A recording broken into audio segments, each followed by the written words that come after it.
第二天，他顶着熊猫眼和大房的几个堂兄弟一起去了县城卖猎物。我问你们，若是你们喜欢上一个姑娘，却得不到，也摸不着，你们怎么办？爹啊，你有喜欢的姑娘啊？你有喜欢的姑娘，还让我娘给你收什么钱啊？元哥，你喜欢谁啊？摸不着，得不到，你喜欢的是鬼吗？说什么呢？老子说了是得不到，根本不可能得到的人。你们说老子该咋办？为什么得不到？喜欢就上啊！元哥你这么好，哪个姑娘不长眼？你闭嘴！我问你了吗？毛都没长齐，瞎咧咧什么呀？你懂屁！我毛怎么没长齐了？我马上16岁了，也能说清了。别看渊哥你大块头，指不定那家伙还没我的大。兄弟俩不约而同的都看向了沈渊的裤裆，又看了看沈素的。沈渊却是一脚踹向了沈素。渊哥，别生气，别生气，你大，你最大了，我怎么能跟你比？嘿嘿。靠，老子打遍军营无敌手。行了，一群棒槌，问你们也是白问。问你们一个能回答的，你们见到漂亮姑娘，那个会回应吗？切，这个我知道。渊哥，你问这都是啥问题？不应还是男人吗？老三，你个没成婚的瞎咧咧什么呀？哪能对每个漂亮姑娘都……那不是耍流氓吗？咱们男人啊，只能对着自己媳妇儿耍流氓。你给我记住了啊！你敢对正经姑娘耍流氓，小心咱娘扒了你的皮。其实吧，我觉得对着喜欢的姑娘才会有反应吧，不喜欢应个屁啊！谁说的？不应是没见到更漂亮的，但凡是个正常男人，见到漂亮姑娘都……老三，你是皮痒了吧？我还真该让娘赶紧给你找个媳妇了。等你有媳妇了，看你还撸不撸？大哥，我错了。三兄弟很少来县城，激动的四处张望。沈渊经验丰富，直接带人去了一家酒楼的后院，把野兔、野鸡和鹿肉都给卖了。三个兄弟都惊呆了，这进了一趟山，竟是卖了145两，145两，他们家能分到70多两。要知道，平日里他们家一年到头能存个3两银子都很不错了，这70多两，娘嘞，吓死他们了。至于沈渊呢，分了银子，就让三兄弟自己去买粮，他则是准备去买一辆牛车。赶着牛车离开，沈渊经过了一个卖姑娘首饰的阁楼。沈渊停下了牛车，最终还是走了进去。掌柜的，这个簪子怎么卖啊？哟，客官您眼光还真好。哎，这可是上等的蓝田玉，又是大师雕刻，最低价60两。给老子装起来。这都不搞价的吗？哎，好嘞，爷，您稍等，我找个盒子给您装起来啊。赶着牛车跟三兄弟会合。渊哥，你竟然买了牛车？哎呦，这好多钱啊！10两零200个铜板，这么贵？要不咱也去买一辆吧？买，你拿什么买啊？这不是今日刚得了银子，还剩下的有吗？今日买粮食都花了大半，还买了这么多东西，剩下的那些银子不够交下收市银的。啊，你怎么不买东西啊？粮食买够了吗？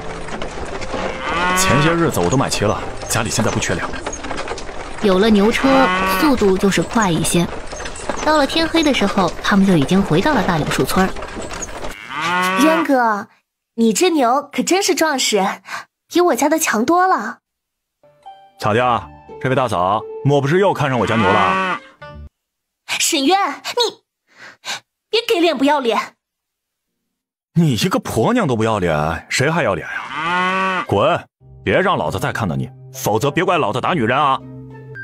再敢肖想老子，再敢让我在村里听到任何关于你和老子的风言风语，老子饶不了你！柳春梅一声哭嚎，吓得拔腿就跑了。爹，这真是咱家牛车啊！真是太好了，咱家有牛车了！大哥，大伯娘喊你明日去她家相看，等你娶了嫂子就没这事了。月儿呢？这么晚了，她又去了那边，估计今晚不会再回来了。把牛车安置到那边，我去洗洗。苏婉婉这边拍摄了一天，一点问题都没有，周成成也并没有来找麻烦，其他模特也都离他远远的。提了一天的心终于落了下来，苏婉婉觉得这事儿应该是过去了，放下心来，想想就剩下明天一天的拍摄，然后他就可以彻底躺平，他立马就开心的不行。翌日，苏婉婉上班后，小月儿就回家了。哇，家里哪里来的牛车？是咱们家的吗？哇，太好了，牛牛！是咱家的呀，嘿嘿嘿，牛车，嘿嘿，等我再长高一点就能赶牛车了。嘿嘿嘿。月儿，爹爹，你昨天什么时候回来的？我回来了2次都没见到你耶。对不起啊，爹爹昨天回来晚了。沈渊只说了一句，便一直看着小月儿，像是在期待着什么。想什么呢？不是你说要合作终止了吗？既然没了合作，还指望会有回信吗？姐姐有没有生气啊？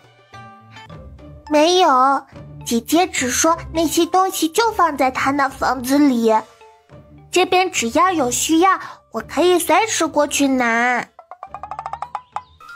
大哥，时间不早了，大哥，你怎么不刮胡子？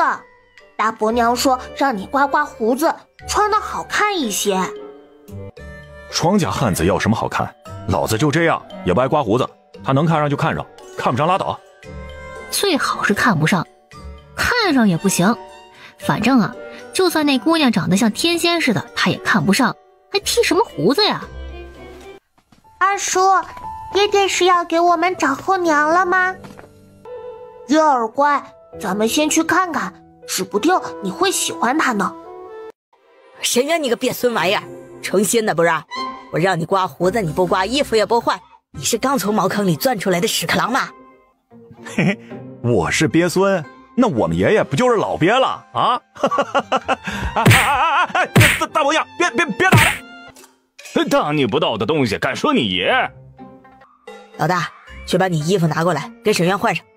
老二，你给沈渊刮刮胡子。哎，别了，我的好伯母了，我这身板穿亮哥的衣服也不合适啊。哎，就这样吧，我觉得挺好的。大伯母不也说了，重要的不是外表，嘿嘿。那胡子总得刮刮吧？老沈家大妹子在家吗？人我给你带来啦。哎呦，这姑娘可真俊啊，就跟画里走出来的似的。哎呀，我就说嘛，大妹子啊，嫂子这回给你说的咋样？就这样嘛，10里8乡都找不着一个。若不是因为那个原因，就凭这样嘛，做个员外夫人也是绰绰有余的。娘嘞，是这男人吗？这是人还是鬼啊？渊呐，你还愣着干啥呢？快来，我给你介绍一下啊。李双儿也想走，可是作为女人，她觉得自己直接走了，还以为自己不懂礼貌，坏了名声。双儿啊，这是沈渊，瞧瞧这个头，这身板，一看就是个顶天立地的汉子。此时的相看嘛也简单，见了一面以后，两人甚至一句话都没说。媒婆当然不会当着2个人的面问你们是不是看对眼了，不过看2人的神态，他觉得怕是不行了。你这什么态度啊？难道我家妹妹还配不上你了？是我配不上你妹子，我看就这样吧，对不住了。都这么好看了，你还看不上啊？你想要个啥样啊？你就打一辈子光棍吧，我妹子还没看上你呢，什么玩意儿？李双儿大哥拉着妹子就走，不想再多待一刻。哎，你看看，这明明挺配的呀，你们不再多聊一会儿？配什么？今日就当我们没来过。本以为家里出过秀才，谁知竟是这么不懂礼数。大哥，别骂了，我们走吧。大妹子啊，以后你家这个侄子可别再找我说媒了，这平白辱了我的名声。你个糟心玩意儿，还想不想娶媳妇了啊？你是成心想气死我呀？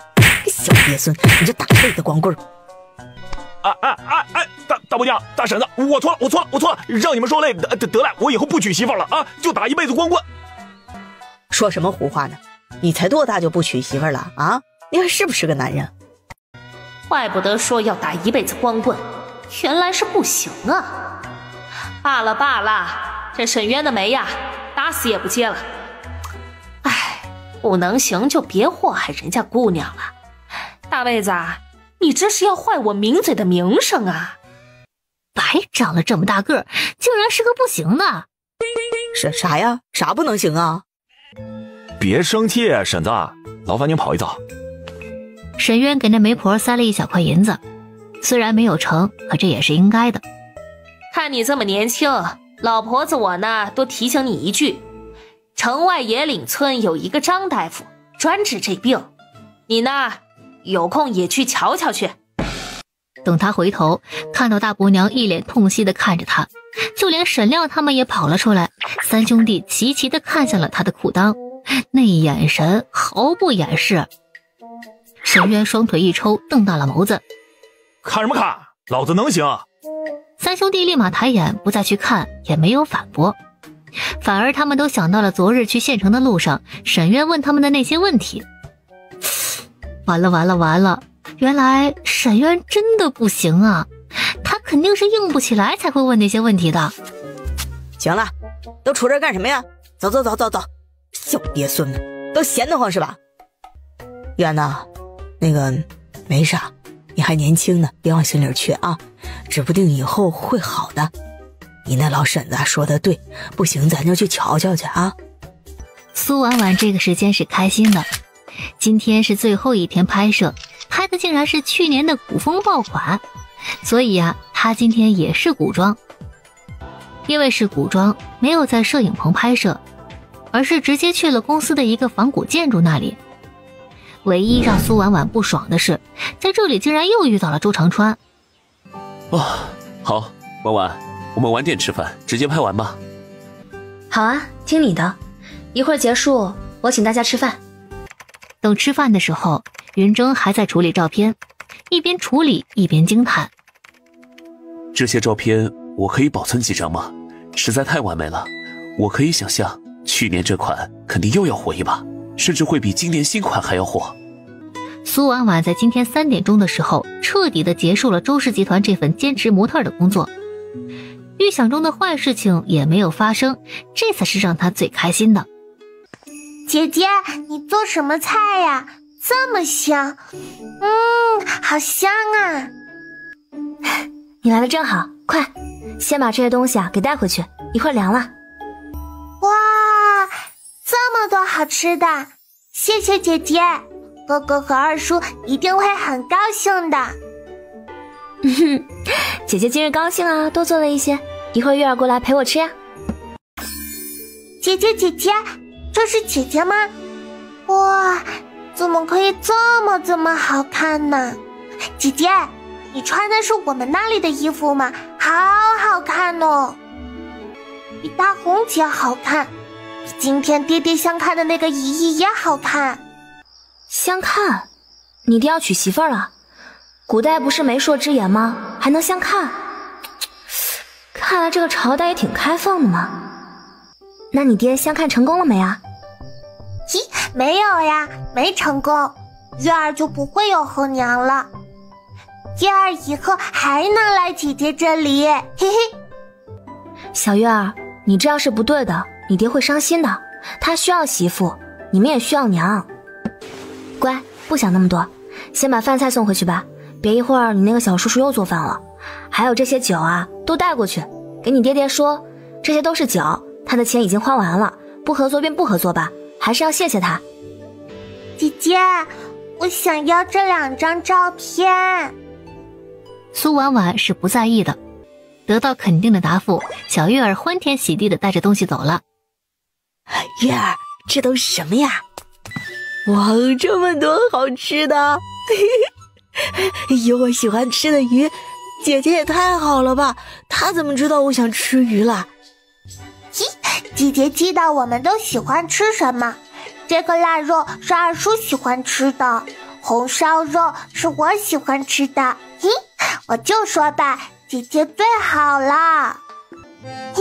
姐姐的照片好好看呐，我要好好保存起来。哇，姐姐穿的我们这边的衣服哎，她真的是仙女吗？好漂亮啊！我好想见见仙女姐姐。巧木盼兮，书中形容女子的那些话真是一点都不为过。靠，忍不了！沈渊心中难忍，暗骂一声，最终也是忍不住看了过来。这一看他就完全呆住了，就那么一眼，小玉儿就已经收了照片，重新给揣到了怀中去了。我要去陪姐姐吃饭饭，你们也赶紧吃。哦，对了，爹爹，那些是酒，姐姐说了，剩下的钱都买成酒了，都用完啦。说完，小玉儿也不等他们有什么反应，立马跑到房间，先把照片给放了起来，然后他就离开去找姐姐了。谁说他不行的？沈渊根本没去看那些吃的，忽然转了个身，朝着水缸走去，哗啦一盆水直接就浇了下来。大哥，大哥，你好端端的干什么？爹爹，你怎么了？这么冷的天，冷不冷啊？没事儿，你们去吃饭。二叔，我爹怎么了？他会不会生病啊？别担心，没什么吧。你爹他平时也总是洗冷水澡的。大哥为什么忽然浇水？好像是看到了仙女姐姐照片之后，就有些不正常了。苏婉婉当然不知道，沈渊已经对她情根深重了，甚至还打算打一辈子的光棍。如今的她还完了沈渊的账，也做完了工作，无债一身轻，终于开始了她的躺平生活。首先，她准备趁着暑假去旅游一次，她要去看看大海，飞往美丽的海边城市。苏婉婉教会了小月儿开电视找动画片，也给她留了许多零食，让她晚上想过来这边睡的话就自己过来，不想过来就留在家里睡。等安排好了一切，她就直接飞奔三亚。直到第7天，苏婉婉还是没有回家。最后一天忽然下起了大雨，天气预报竟然还有台风，于是呢航班就都暂停了，苏婉婉回不去了。苏婉婉，周总，你怎么在这儿？来这边谈个生意，没想到困在这里了。苏小姐，我们挺有缘的。你也缘？你似乎对我很有意见。没有意见，吃的还不麻利的滚蛋。既然没有意见，婉婉，我能追求你吗？周少，您时间宝贵，就不要在我身上浪费功夫了。你根本不是我喜欢的类型。你都不曾真正的了解过我，怎么知道我不是你喜欢的类型啊？是不是因为网上那些花边新闻？嘿，那些都是媒体乱写，做不得说。我这人挺专一的，真的。周少，你什么样我一点都不关心。我刚过18岁，没想过这么早谈恋爱。更何况，我觉得眼缘很重要，没有眼缘就不必要浪费时间交往下去。你觉得呢？我觉得你这样对我不公平。这样吧，左右我们现在也回不去，给我几天的时间。若是你真的对我没兴趣，我便不再纠缠。随你，我累了，回去休息。苏婉婉起身，不想多看他一眼。他已经决定了，接下来几天他要一直躲在房间追剧，不再出门，也不会给他任何再接触自己的机会了。我送你回去。周少，不用跟得这么紧吧，我自己能回去，你请便。我能知道为什么吗？你很怕我？好吧，我们不是一路人，你是周氏接班人，而我只是农村来的一个小姑娘，我从来没有想过会跟一个富豪扯上什么关系，而且我有自知之明，周少或许只是对我有点新鲜感罢了，不会长久，还请周少放过我。许久，周长川没有说话，他是真的有些想放过他了，实在是他的眼神太过无辜而又清澈，那么纯纯的眼神让他不忍心去破坏，可同样的也让他不可自拔。我就当周少默认了，那我走了。至于接下来的日子，他还真的没有出过房门，倒是平静了3天。哎，不行，太旱了，天气也越来越热，怕是不等成熟都枯死了。这时候就算下雨也迟了。我们这里还好，麦穗儿虽然抽的小了一些，最起码还有。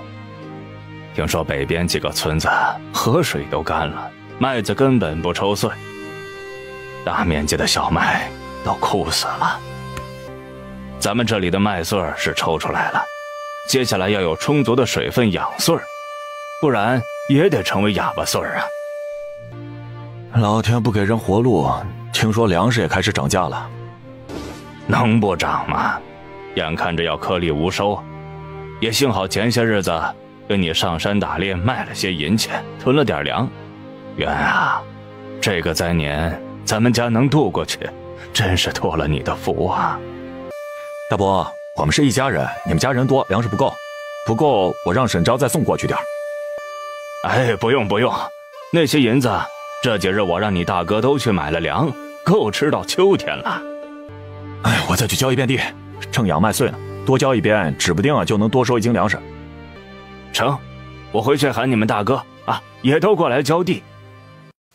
沈渊回家挑水桶，看到小月儿一脸不高兴地坐在院子里，手里捏着一张照片。爹爹，姐姐还没回家，我都10天没见姐姐了，我好想她。她还没回来。我也想姐姐了。爹爹，姐姐会不会出事儿了呀？给老子闭嘴！这乌鸦嘴，少说几句吧。沈渊也提不起精神来了，他转身回到了屋里。苏婉婉，你千万不能有事啊！你跟老子赶紧回来，不然老子能咋样啊？苏婉婉，老子后悔了，不管你是先还是妖，不管能不能见面，能联系上也是好的。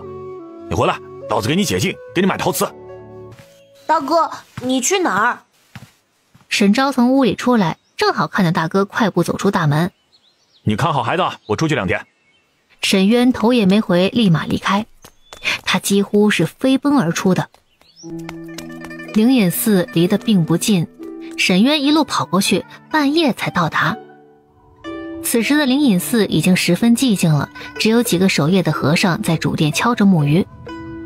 沈渊直接去了大殿，他甚至不知道面前的是哪一尊佛，直接就跪了下去。靖远方丈一早过来就看到这么一个汉子，像是睡着了，可却又跪得十分笔直。施主，是靖远方丈吗？施主可是有所求？靖远把人领到了后院，两人盘腿相对而坐。大师啊，我遇到了一个人，啊不，确切的说是一个仙或者一个妖。所以你遇到的到底是仙还是妖？仙，是仙。仙人何在？哎，我就是不知道他在哪儿，才来问方丈的。你告诉我，我要怎么见他？你想知道，本尊还想知道的。若是本尊能知道，本尊也早成仙了。这汉子一定是得了失心疯，还想见仙人，做梦去吧。施主，心诚则灵，有缘自会相见。行，我知道了，我想求个平安符。沈渊拿了平安符，也不吝啬，直接捐了1大块银子，急匆匆的下山去了。仙人？哪里有仙人哦？我佛慈悲，可否佑我成仙啊？苏婉婉这边天终于晴了，台风也过去了。听到航班通了，他立马就订了机票。周长川看他拎着行李出来，立马就追了过来。苏婉婉，我想好了，我对你是真的，不管你信不信。周少，不要再说这种话了，你让我感觉到恶心，不要再骚扰我，否则我报警了。婉婉，你是不是吃醋了？那是我故意的，你一定快要被我的诚心打动了，对不对？不然怎么会这么关注我啊？他不想再多说一句，步子打车去了机场。苏婉婉，别给脸不要脸，这是你逼我的，别怪我没给你机会。苏婉婉归家心切，下了飞机还要坐机场大巴到自己的城市，可是大巴太晚了，还要等1个小时。历经了1个小时到了地方，苏婉婉困了一路，下了车，这次直接叫了出租。回到了熟悉的地方，苏婉婉才真正的放下心来。师傅，这里是哪里啊？我要下车。小姐，那边修路堵车，我换了一条路，您稍安勿躁。胡说，再换路也不可能跑到郊外。苏婉婉强迫自己镇定下来，摸到了兜里的手机，她立马拨了唐城的电话。司机似乎察觉到她在拨电话，急忙一个急刹车，转身就要抢她的手机。苏婉婉见人不接，迅速把车牌图片发给了云峥。司机没有开车门，而是直接从中间趴了过来，他一把夺过了苏婉婉的手机。是他大意了，他忘记了手机的事儿。苏婉婉又从包里掏出防狼喷雾，二话不说，对着司机就是一顿狂喷。哎呀，我的眼啊！许是深夜，小路上没有一个人，也没有路灯，他只知道这是河边。周少，他跑了。对，就在河边，他跑不远，你快来！脚下一滑，竟是绊到了一块大石头，一瞬间，他的身体像是球一般往下滚去。老天要亡我！向下滚的那一刻，他看到前面那车子上坐的人是周长川。扑通一声，苏婉婉落入到了河中。妈蛋，周长川，我知道你不得好死。小月儿，你要聪明点，赶紧把东西都给搬空啊！一瞬间，苏婉婉想了好多好多，她的意识逐渐模糊了。戴在胸口的玉佩散发出了一丝丝的绿光，一闪一闪的，可惜没人看到。周长川怕会怀疑到自己头上，转身立马离开了，回到了离这不远的山庄去。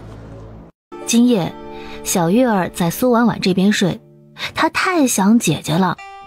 为了第一时间见到姐姐，她决定自己来这边睡觉觉。姐姐回来了，姐姐回来了，姐姐！可是她到不了门那边，更是碰不到那门。姐姐带着她已经试过很多次了，她只能在屋内活动，就连门都碰不到，就会被反弹回来。苏婉婉，你在家吗？苏婉婉，不是姐姐，怎么办呀？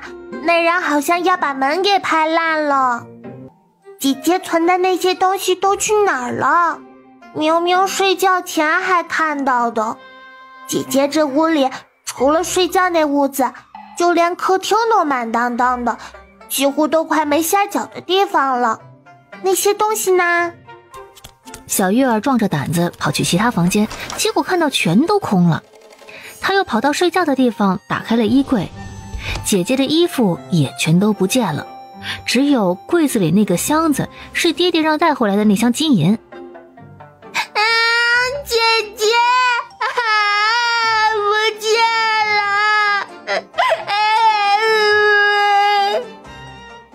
门外的唐城忽然停了手，把耳朵贴在门上，他怎么好像听到了哭声呢？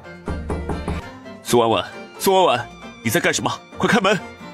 小月儿听到外面的声音更害怕了，抱着那箱子立马就消失不见了。爹爹，爹爹，二叔，快出来！姐姐不见了，东西也不见了，有个人在拍门，月儿爸爸。怎么了，月儿？怎么哭了？爹爹，姐姐屋里的东西忽然都不见了，就留下了这个。还有男人在拍门找姐姐。姐姐是不是出事了？什么叫东西不见了？他是听小月儿说过的。苏婉婉不仅给他们买了那么多东西，自己还囤了一屋子东西，满满当当的，这怎么会突然不见呢？大哥，别着急，我们先回屋里去。小月儿穿得太薄了。一家4口人坐在小月儿他们的床上，沈渊的指甲几乎要嵌到肉里去。月月，现在只有你能去那边，听爹的话，你偷偷回去先藏起来，看看拍门的人走了没有。好，月儿听爹电话。有危险立马回来。他不敢出去，悄悄地跑到卧室门口，探出一个头去。没有人，也没有拍门声。那个人走了吗？小月儿这才跑出去，各个房间转了一圈，并没有看到任何人。姐姐，姐姐，您在哪里呀？苏婉婉，你在屋里吗？有什么事情开门再说。苏婉婉，你千万别想不开啊，你还年轻着呢。卧室的小月儿听到有人开了门，还进来了，立马就爬到了衣柜里。苏婉婉，你在家吗？小唐，这分明是有人在这睡啊，我们是不是太敏感了？现在的年轻人喜欢在外面耍，指不定这姑娘在哪玩呢。姐，苏婉婉先后给我打了电话，又打了110，一定是出事了。而且以前她就报过警，还说自己见到了鬼，我怀疑她精神有问题。对一个精神病人，我们可以合理的去怀疑，也更应该去关注。这时技术部打来电话，唐成接了电话，听闻以后眸色震惊。苏婉婉这个号码现在的位置竟然完全定位不到，但是打110当时却是有信号拨的，显示是在郊外的清义河中游阶段。这姑娘也是个可怜的，也没个亲人。我们的人问了几个她的同学，都不知道这几日她去哪儿了。先前兼职的那个公司也说她早就完成合同离开公司了。说起来，10日前我好像看到她拖着行李箱走了。那你有没有看到她这几日回来过？没见她回来，或许我没碰到吧。她该不会遇害了吧？唐成也是身形一震，甚至晃动了一下，他的腿软了。若真的是被害了，而他恰巧没有接到电话，当时的苏婉婉该有多么的绝望啊！哎，小唐，你没事吧？冯姐，都是我的错。若是我能接到电话，是不是……嗨，做我们这行的，若是都要内疚，那可能我们一辈子都过不好了。不要有心理负担啊！一会儿等我们的人来了，咱们去清义河那边看看。他不一定有事儿，我们再找找。我们让人查查最近的机票和火车票，他既然出远门了，一定有行踪的，我们需要时间。小月儿躲在衣柜里，小手捂着嘴巴，极力不让自己发出任何的声音。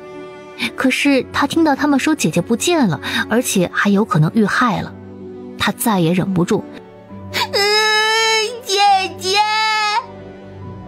唐成和女警一下子听到了动静，迅速地冲到了卧室。小月儿看到人过来，立马就消失不见了。等到唐成和那女警打开衣柜，可衣柜空荡荡的，连个衣服都没看见。我不是，这是个鬼屋。天，若是让业主知道，还不得全搬走？唐成和女警立马想到了苏婉婉的第一次报警，她说是看到了一个小女娃，是只鬼，还能够消失不见。二人都没有说话，久久的不能回神。大柳树村，爹爹，门被开了，他们说姐姐可能被害了，没找到姐姐。沈渊噌的一声站了起来，来回踱步。从小月儿断断续续的描述中可以知道，拍门进来的人就是官差，他们也在找苏婉婉，却没找到。苏婉婉，你最好给老子活着，只要你活着，哪怕断了联系，最起码让老子知道你还活着。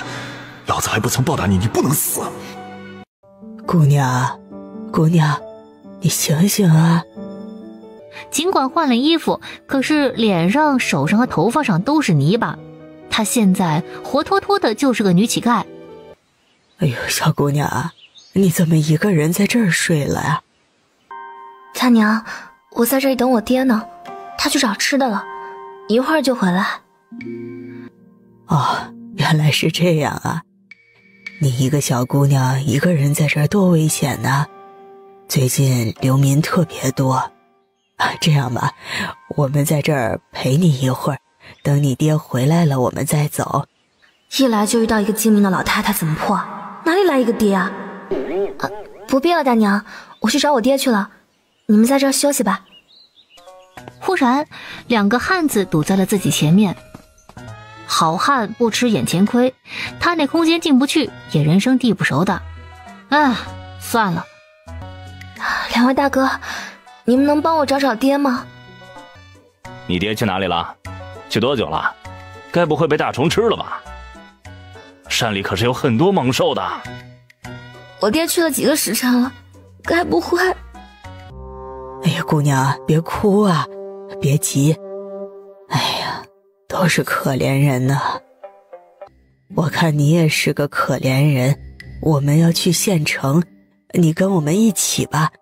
你县城有没有亲戚啊？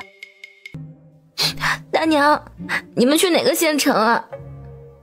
通许县，就在前面不远。你若是去的话，我们可以一路，也好有个照应啊。通许县？苏婉婉立马眼睛一亮，她没有听错吧？通许县，她记得好像小月儿他们所在的平阳镇就是在通许县管辖的范围之内的。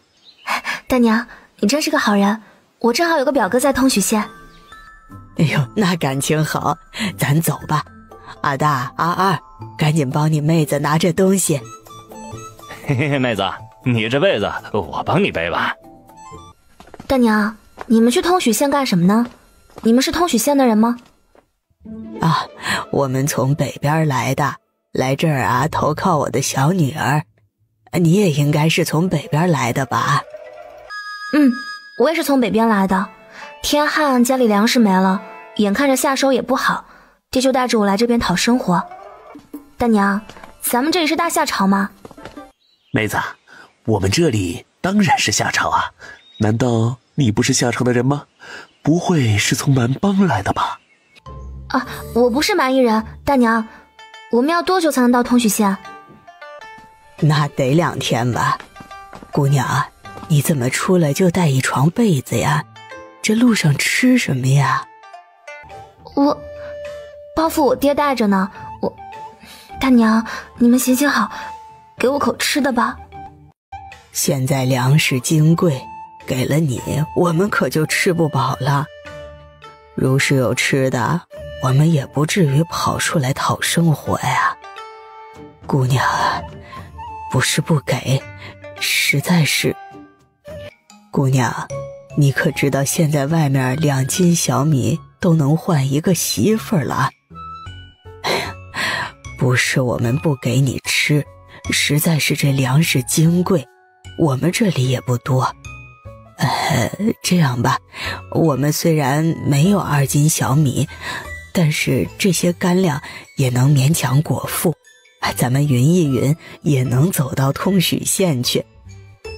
只是你看，我这2个儿子都没娶亲呢，你也孤身一人，这干粮不如就当是换你的，你给他们做媳妇儿成不？你放心，他们都很会疼媳妇儿的，一定会对你好。大娘，你这都2个儿子呢，我嫁给谁啊？嗨，自然是按大小来了，嫁给老大吧。姑娘，你同意了？娘，不公平，我也要娶媳妇儿。我是大哥，本来就该我先，你抢什么呢？我不管，反正我也要女人。这丫头是我先看到的，就是我的。行了，都别争了，不成的话就共妻吧。去你妈的共妻！可是还没等他们深入去想，背后一麻，2人就倒了下去。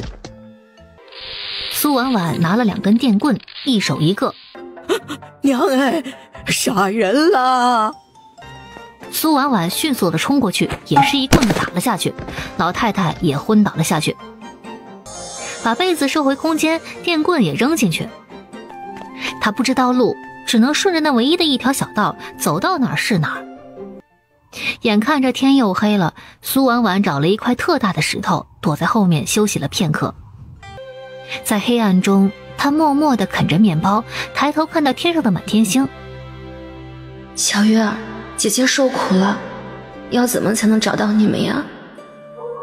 远处的山中再次传来了各种动物的叫声。苏婉婉靠着石头，膝盖弯曲，把脑袋埋在了膝盖里面，缩成了一团。苏婉婉，大哥，怎么了？没事。大哥，姐姐一天都没消息了，不会真的？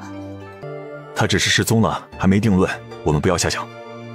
可是月儿说她囤的那些东西也消失了，话本上写过，先人先逝，她的东西也会跟着灰飞烟灭的。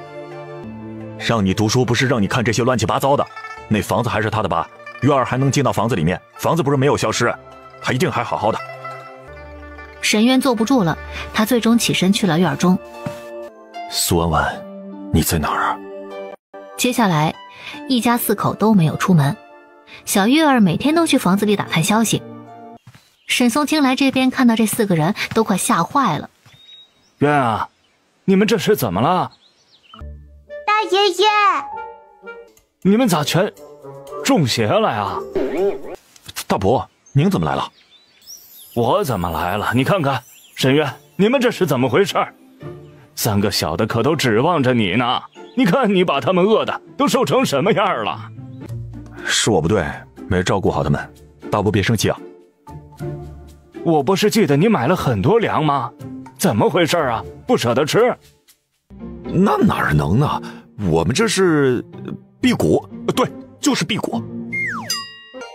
渊啊，你这里该不会是真有鬼，中邪了吧？听说县城有个黄大仙挺神的，要不请人过来看看？大伯，我们没事儿，你别操心啊。你过来是何事儿？我还不是几日没看到你们，过来看看。也幸好我来了，这几日怎么也没见你下地啊？沈松青把来意说明。原来啊，是天气越来越暖和，地也干得越来越快了。听说啊，北部的丰安县已经完全干透了，大地干裂，许多农民都开始南下逃荒了。他们这么快就逃荒了？这还不到5月，秋收粮难道都吃完了？哎呀，他们那边去年秋天就旱了，秋收粮减产，交了税粮后，哪里还能撑到6月份呀？本来想着春夏天野菜多，就算撑不到6月，挖野菜吃也不至于饿肚子。谁知这天旱到现在，树木都快枯萎了，哪里有那么多野菜挖呀？我们这里虽然河水还没干，但是估计也撑不了多久了。好在麦子都抽穗了，就是穗子太小，但总比丰安县强一些。大伯，丰安县挨着我们通许县，他们南下逃荒，怕是第一个就会到我们这里。这些难民为了一口吃的，可是什么都能做出来的，我们不能什么都不做。哎呀，这院墙能垒高，就是那麦地总不能也围起来啊。算了，能保一样是一样吧。我今天来啊，就是提醒你，村里好多家都开始垒院墙了，你也抓紧点啊。沈渊点点头。大伯，我去县城一趟，弄一些碎瓷扎到墙上，安全一些。等我回来，去你那边的院里院外设置一些陷阱。还是你考虑周到。行，我要让沈亮他们多打些土坯啊，你回来直接垒墙就行啊。都给老子振作起来！沈昭，你照顾好他们，从今天开始都给老子好好吃饭。月儿别哭了，姐姐吉人自有天相，她一定没事的。姐去县城想想办法。对，爹爹说的对，姐姐一定会没事的，月儿不哭。爹，你要去县里吗？我去喂牛。沈渊驾着牛车往县城走。沈渊却不知道这一去对他会有多么的重要。苏婉婉跑了3天了，都还没有跑到通许县。好在第3天，他终于碰到了其他人。天黑之前，他们终于看到了通许县的城楼，门口还真的有人在施粥。苏婉婉歇了片刻，走在队伍后面。哎呀，路引呐！他差点给忘了，古代没有路引是哪儿都去不了的。他现在是黑户。差爷，苏婉婉立马从袖中掏出了一个银镯子给塞了过去。何事？差爷，小女子在路上遇到了坏人，他们抢了我的包袱，我的路引在里面。我是到通许县投奔亲戚的，您看能不能帮我想想办法？没有路引不行，不过我们县令大人仁慈，我倒是可以给你指条明路。谢谢差爷，您说。我们县令大人为了安置你们这些难民，定制了一个规矩，若是有年满15岁没成婚的姑娘，可以嫁给我们通许县的男人，也算在这里安家了。没其他办法了吗？我看你年龄也不小了，按照咱们夏朝律例，女子15岁不嫁人是要交税银的，18岁不嫁人必须强行婚配。姑娘，你路引丢了，这是唯一的路了。嫁了人，你就有了新户籍，也不用再交税银，两全其美啊！你自己好好想想吧，没有路引是进不去的。若想嫁人，那边有官媒，可以跟着他们去官媒先安顿，再为你找合适人家婚配。说完，这衙役便不再多说，扭头就走。我去，还能这样操作？好可怕，怎么办啊？难道只有这条路可走了吗？妹子啊，是你啊，你也还没进城啊？哎呀，你是不是遇到什么难处了？苏婉婉一看，嘿，这不是路上遇到的那个聒噪的不怀好意的大姐吗？她还说要给自己介绍一个当丫鬟的活呢。你再看那2个丫头啊，她已经被我送进城了。你看到那边的官媒没？我亲戚就在那里面做管事的，带个人进去不是事儿。那带进去后，不是还要强行婚配？姑娘啊，我一看你就是一个有能耐的，想必也不想胡乱嫁个糙大汉。官媒分配可是随机的，若是一个正常人也还好，就怕给你分一个老弱病残的，这一生就毁了。那大嫂，你带我们进去，还能把我们从官媒弄出来？哎呀，妹子，我不是说了吗？官媒负责人是我亲戚，带个人出来还不简单？我还给你介绍大户人家做丫鬟呢。做丫鬟指不定能勾搭个少爷，做少奶奶，吃喝不愁。怎么样，去不去？我听大嫂的，一定要给我找一户大户人家，我不想再挨饿了。夫人一听，高兴的直接拍了腿，拉着他就走。苏婉婉终于进城了。阿大、阿二，你看是不是那个臭丫头？就是他，看老子抓住他不弄死他！话说苏婉婉进了城之后，见秋姐给了那官媒一锭银子，便带着他们转身向一条巷子走去。邱雨珍把他们都带到了一个小院子，让他们先进去睡，说他去找主家过来选人。元哥，你不会被鬼缠身了吧？还真被你说对了，可是老子都不知道那只鬼在哪里啊，急死老子了。一定是只女鬼吧？哎，元哥，我看你是想女人了，才会遇到女鬼。我带你去关梅领个媳妇儿吧。咱新任县太爷让那些逃难过来的没成婚的女子都送到关梅去了。现在可多老光棍都去关梅找媳妇儿呢，还能挑呢。看中哪个，现在只要交100个铜板就能领走。讲真，我若是女的，我都愿意嫁给渊哥。渊哥的本事还怕养不起一个家吗？更何况渊哥这身板，那女的试过了还不害死啊？哎，志在，你一个有媳妇儿的，在老子面前说什么荤话？哎呀，大哥，我是为了你好，不找媳妇儿也行，要不我带你去怡红院？听说那里的姑娘可漂亮了，你弄个女人发泄发泄，就不会想女鬼了。哎呦！再敢说胡话，老子拍死你！老子警告你啊，那种地方老子不去，你也不准去。做男人的要对得起自己的媳妇儿，听到没有？江顺被他这一打，直接打懵了，一头栽到了桌子上。好巧不巧，去江顺家的路上正好经过怡红院，却不知他前脚刚离开，苏婉婉和几个姑娘就被带到了怡红院的后门。姐，这都是赶路太脏了，洗干净了肯定好看，而且啊，都是厨呢。这个还行。你个小贱蹄子竟然跑这儿来了，看老娘不打死你！我不是厨儿，我有相公。她是我媳妇儿，快把她还给我们！哼，你竟敢骗我！说好的都是厨呢？你不是说你没成婚吗？我说我成婚了，你还带我进城吗？我不管你们是怎么回事，邱玉珍，这批货我一个都没看上，赶紧把定金还我，滚蛋！你们傻呀，快跑啊！秋姐，这就是你的不对了，我又不是卖给你了，凭什么要被你卖？你有什么权利卖我？哼！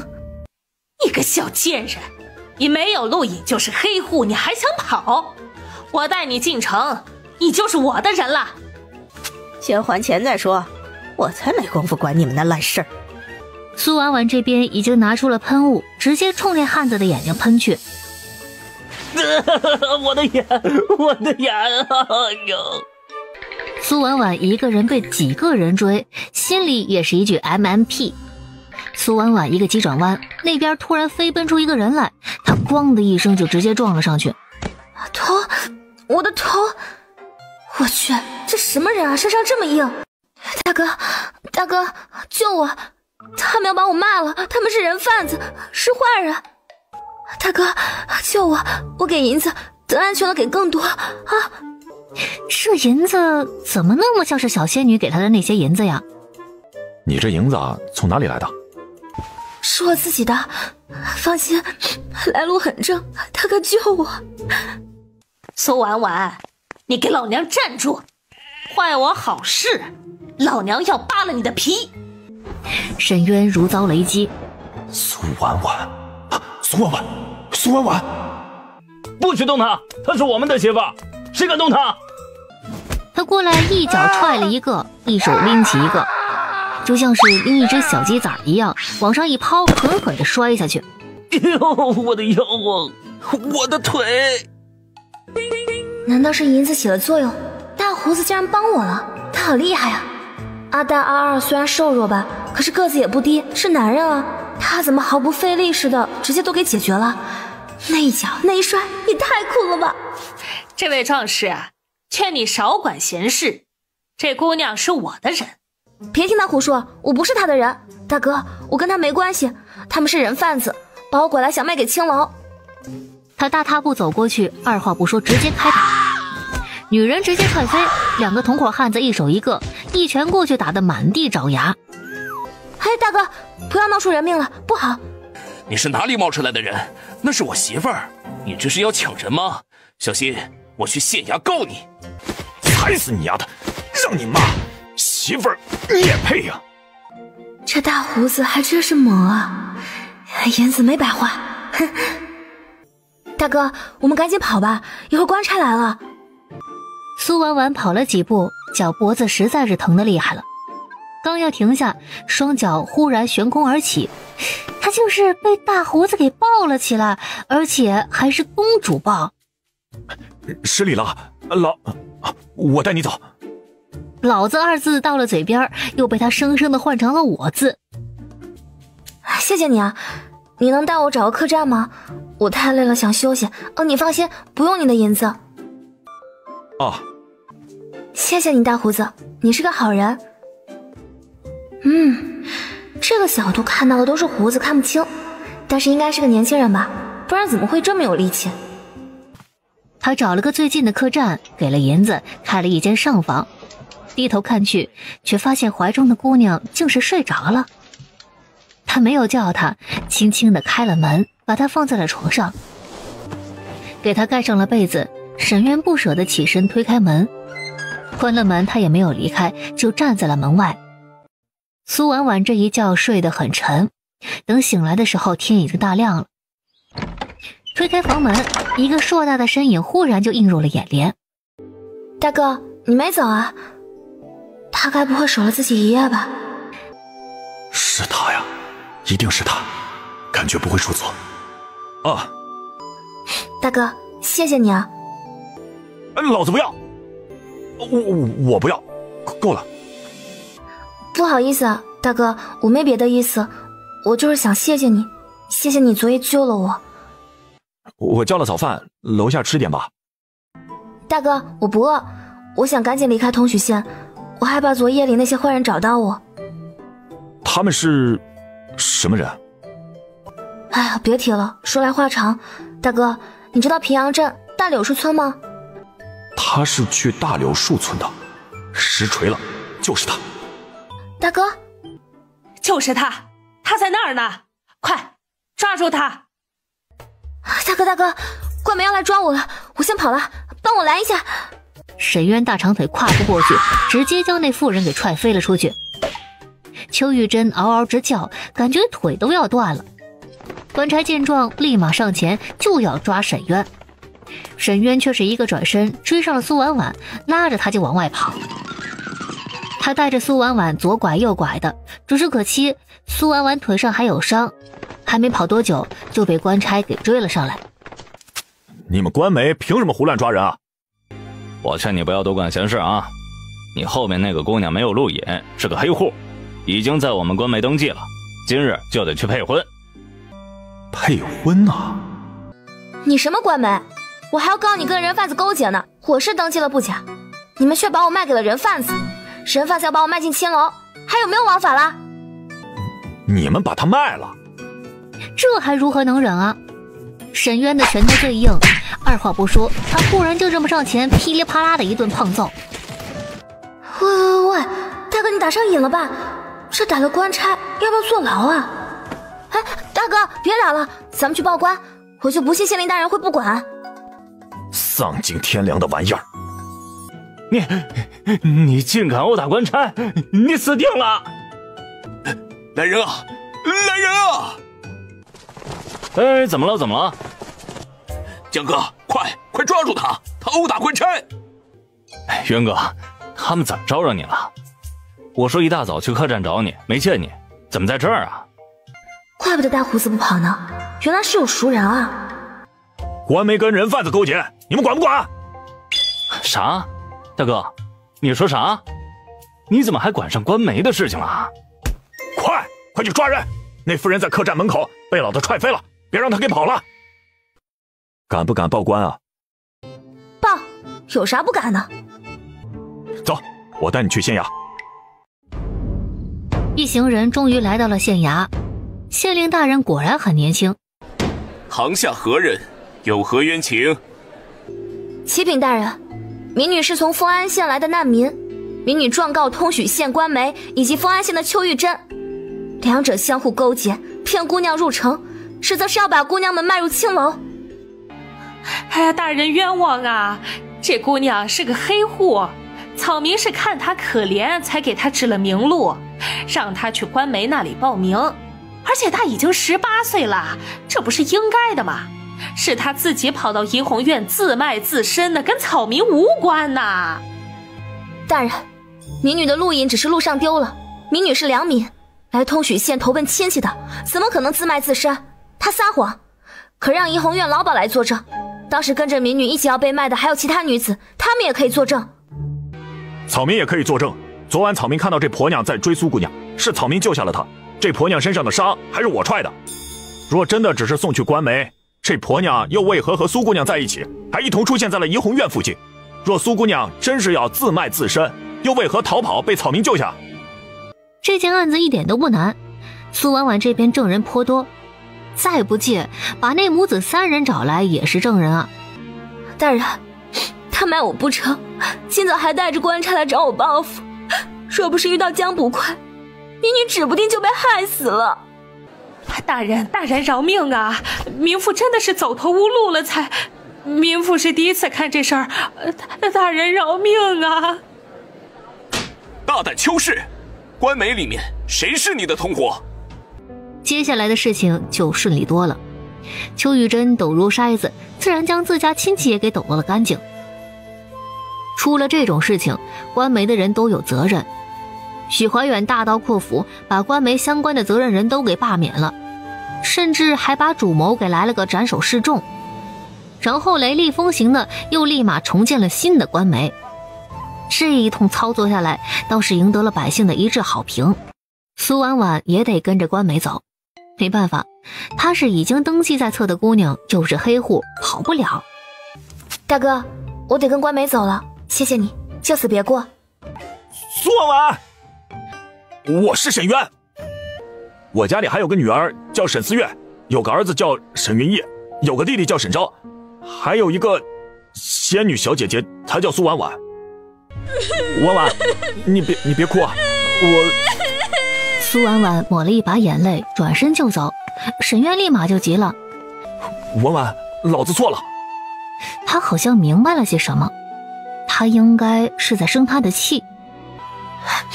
你是谁老子？你怎么这么粗俗？你知不知道我快吓死了？我一直想去找你，你为什么现在才告诉我你是沈月啊？他还从来都没有遇到过这种情况，不知道要如何去哄他开心。可是听到官媒的人叫他，他终于忍不住直接上前了。等等，我要了。这一个大胡子，好家伙，年龄不小了吧？该不会娶回去当妾吧？你是娶妻还是纳妾啊？纳什么妾啊？老子是娶妻。就算是娶妻，那也得去官媒办手续再带走啊。那快走，苏婉婉我定下了，你不准让他安排给别人啊。容我和他说几句话。那你们快点啊。婉婉，我知道你不想嫁人，我就是想帮你，我们可以是假的。你说什么？我知道你不想嫁人，你看你的情况，没有人会比我更合适，跟我回家吧。月儿因为找不到你已经哭晕了，我们早就把你当成一家人了。若是你不喜欢，我们可以假装夫妻。我就是想帮帮你。婉婉，说话呀！你是不是还在生我气啊？不然你打我一顿，老子绝对不还手，哪怕你打死我，我都不多说一句。打死你，小月儿他们怎么办？都给我养。更何况你那么硬，打你我还手疼呢。你不气了？那你同意了？苏婉婉想了想，最终还是点了头。那我们去办手续。天爷嘞，亲天爷嘞，感谢你把他送到我身边。沈大哥，我指不定还会回去，就算回不去，也最多3年，3年后我就可以立户了。你再好好考虑一下，现在后悔还来得及，别因为我耽误你的终身大事啊。不用考虑，你帮了我们那么多，我照顾你是应该的，不要多想。谢谢你，你放心，我也不会让你吃亏，我会帮你好好照顾月儿他们，让你无后顾之忧。二人到了官媒。哎呀，你快点儿，别苏姑娘已经被人定下了。因为县令的到来，大家有些拘谨。许怀远也觉得有些不自在，他看了一眼苏姑娘，自己老娘已经拉着人家姑娘开始话起家常了。苏姑娘，许大婶儿，你怎么在这儿？我呀，这不是听说这里可以相看媳妇儿吗？来替我小儿子看看。我今天在县衙看到你了，你可真勇敢呢，只是没想到你已经18岁了呀。怎么样，有看中的没啊？我刚看了一圈，这些男人啊，没一个配得上你的。你也不必委屈自己，你觉得咱们县令大人怎么样啊？大婶，您是县令大人的母亲？哎呀，真是失敬。苏姑娘不必客气，我儿20岁还未成亲，你看。她已经是我媳妇儿了。这男人为什么要留这么长胡子？真心不好看。明明听月儿说，他爹才24岁啊。苏姑娘，该不是他胁迫你的吧？你不用害怕，我儿就在这儿呢，就算有了婚书也……没有，大婶，是我要嫁给他的。你别看他长得凶，是个好人呢。哎，是我家怀远没这个福气啊。你既然看中了，那大娘就祝福你们了。苏婉婉这边告别了老夫人，就和沈渊一起离开了官媒。今天太晚了，我们先在这里再住一晚，明天再回去。小月儿他们没关系吗？你这出来几天了？哦，对了，沈大哥，你这时候来县城是做什么的？没事儿，有时我上山打猎也得好几天，沈昭会照顾好他们的。沈渊又说了说自己买碎瓷片的事儿，苏婉婉这才放心。小月儿还能进我那房子里面去吗？能，你那房子应该是被你们那边的官差给封了。你在那边到底发生了什么？问了这话，沈渊看到苏婉婉踉跄走路，立马就要去抱她。沈大哥，我能走？脚踝会肿的。沈渊抱着她去了城祥客栈，他的牛车也放在了那儿。那边有个地主老财家的儿子看上了我，我没同意，他就派人巴拉巴拉的从那个世界说到这个世界发生的一切。婉婉，不会了，以后再也不会了，以后老子保护你，再也不让你受委屈。沈渊这时已经来到了城祥客栈，这里还有他开好的房间，他直接把苏婉婉抱去了房间。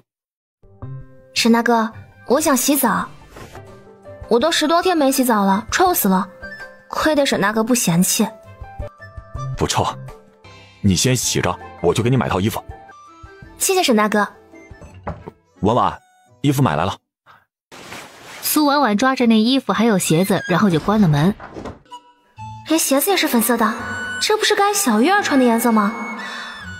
直男的审美看来也就这样了。苏婉婉穿了衣服又换了鞋，没想到鞋码正好合适。魂牵梦绕的脸一下子就出现在了面前，沈渊的呼吸忽然就急促了起来。他觉得一瞬间自己的魂魄都骚动了起来。包子，先垫补一下，我去洗把脸啊。他跑到客栈后院找了个水缸，立马清洗了一番。见到真人的杀伤力实在太大了。啃完了一个包子，沈渊才回来。那个药。谢谢沈大哥，你可真细心。好想啃一口。沈渊，你够了。我给你叫了点饭菜，一会儿送过来。我得出去一趟，你乖乖在这里等我，不要乱跑，外面不安全。我知道，你快去快回。等着，相公为你报仇。夜黑风高，沈渊的身影像是一道鬼魅穿梭在街道中。天杀的瘟神！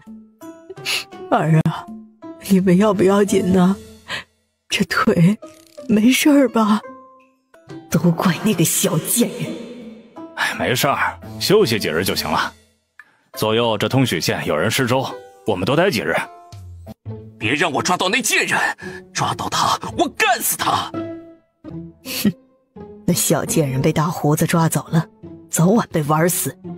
他还以为那是个好人呢，指不定现在在哪个犄角旮旯里被干呢。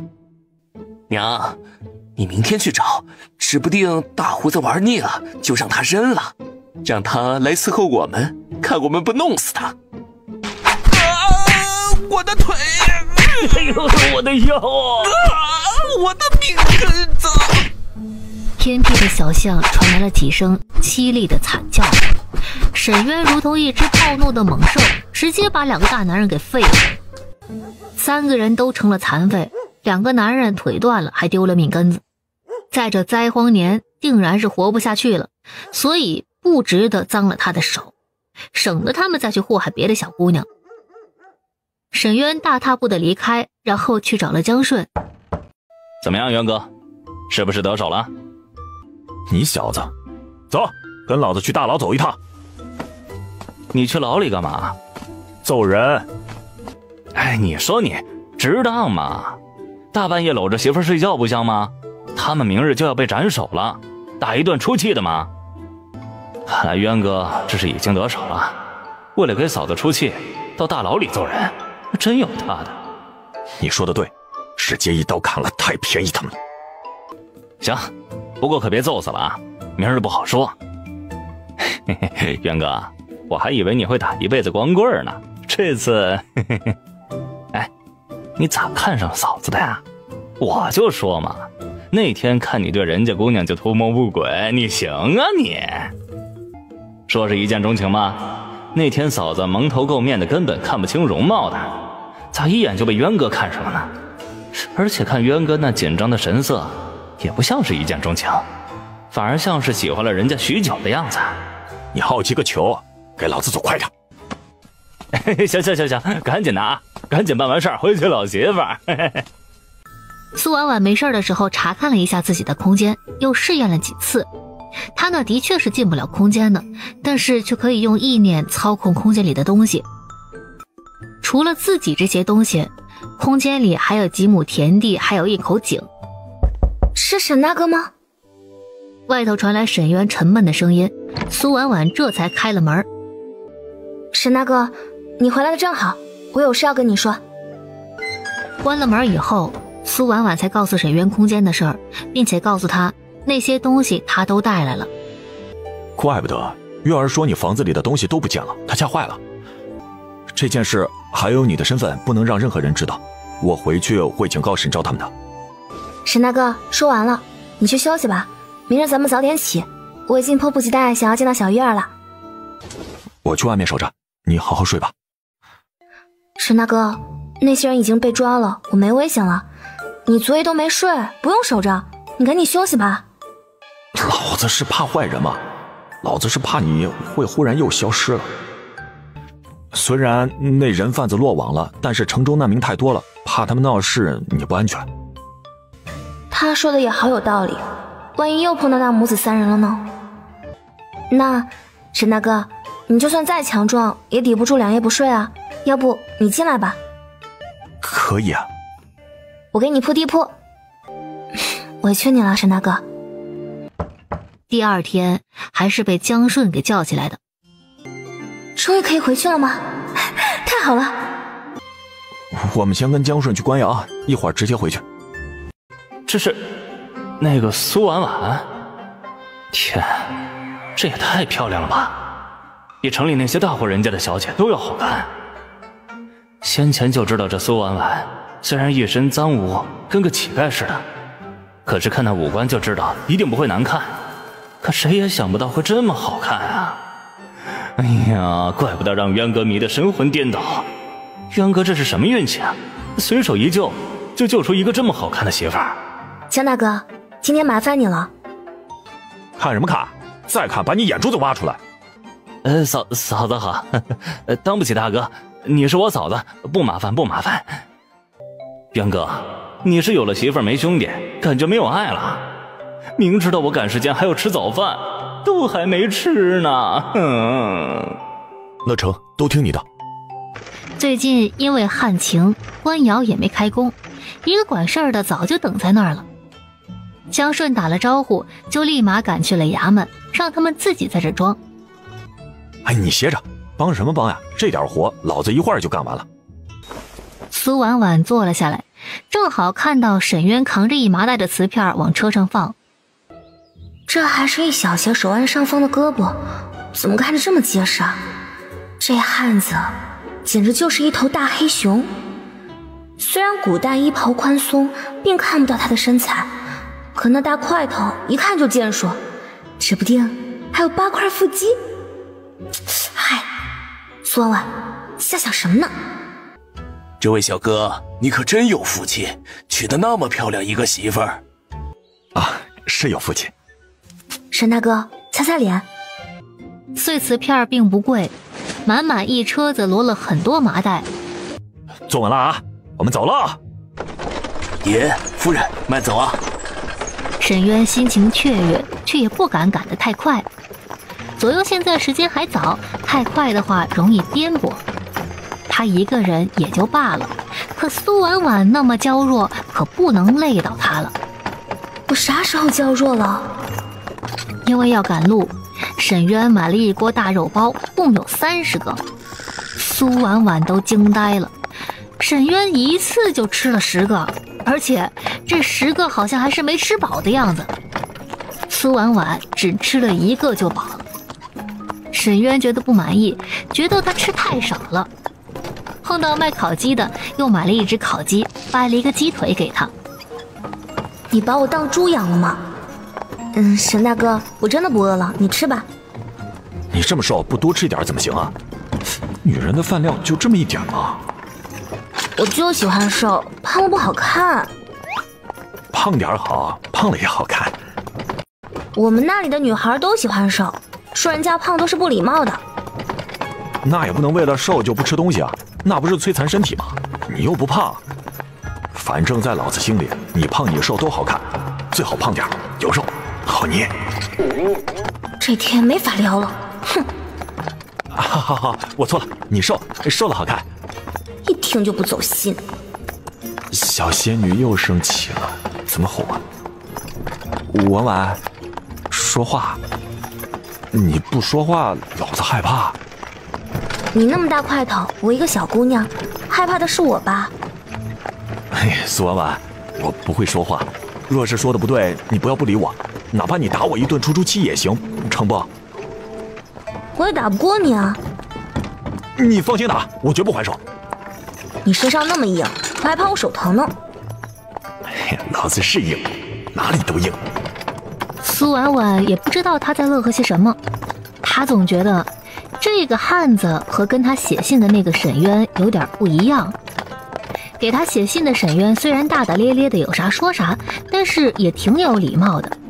可是这个沈渊一口一个老子，粗俗不堪，还长了一脸大胡子。他和沈渊就跟网友见面也差不多了，这怕是见光死了吧？沈大哥，回去怎么和小玉儿他们说？咋说？就说你是我在关梅领回来的媳妇儿呗，和对外说一样，不能让他们知道。那我岂不是从姐姐一下子变成了娘？你不想让他们喊你娘？哎呀，我才18岁啊，就要当娘了，难受。18岁还不该当娘吗？村里有14岁就当娘的了。啊！你们这里什么破规矩啊？这是摧残少女，知不知道？13、14岁还没长开呢，就要成亲生娃，对女人身体不好，还有没有人性？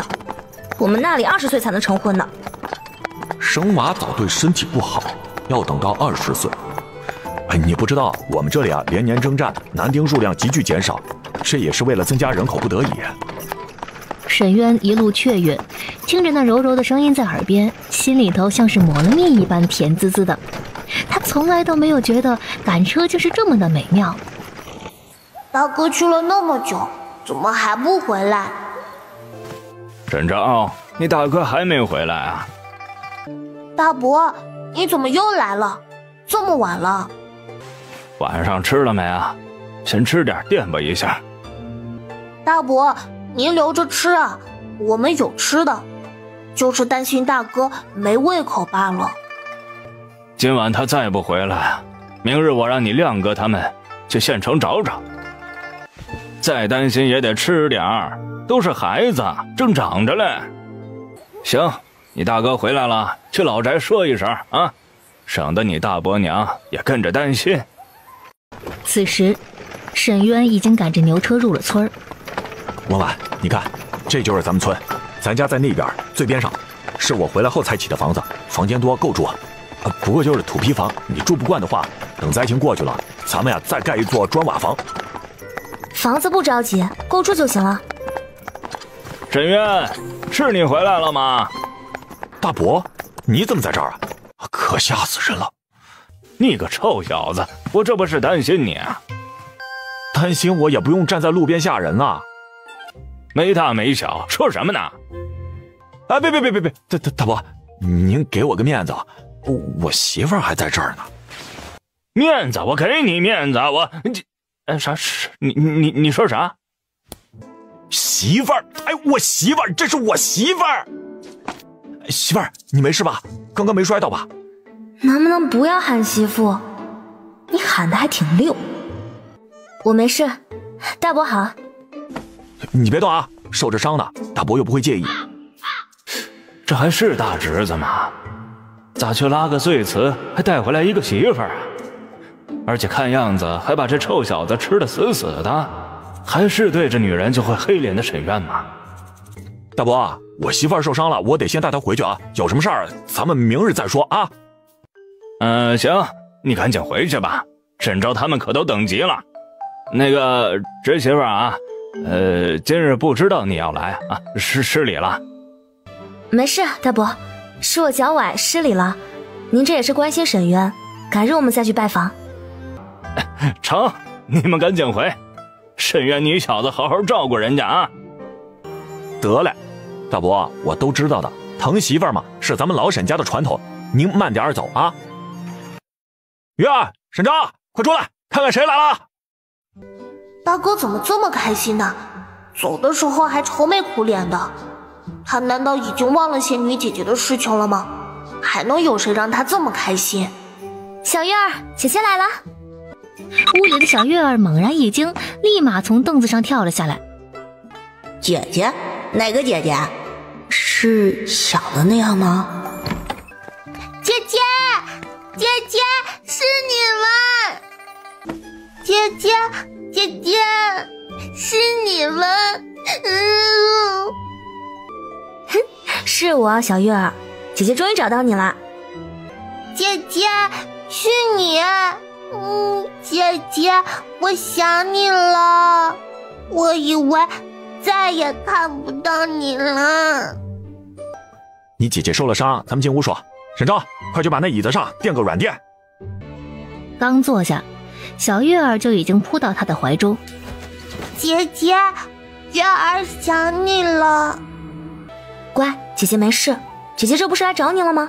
姐姐以后都在这里陪着小月儿，好不好？真好，她来了，真好。真的，姐姐，你没骗我啊？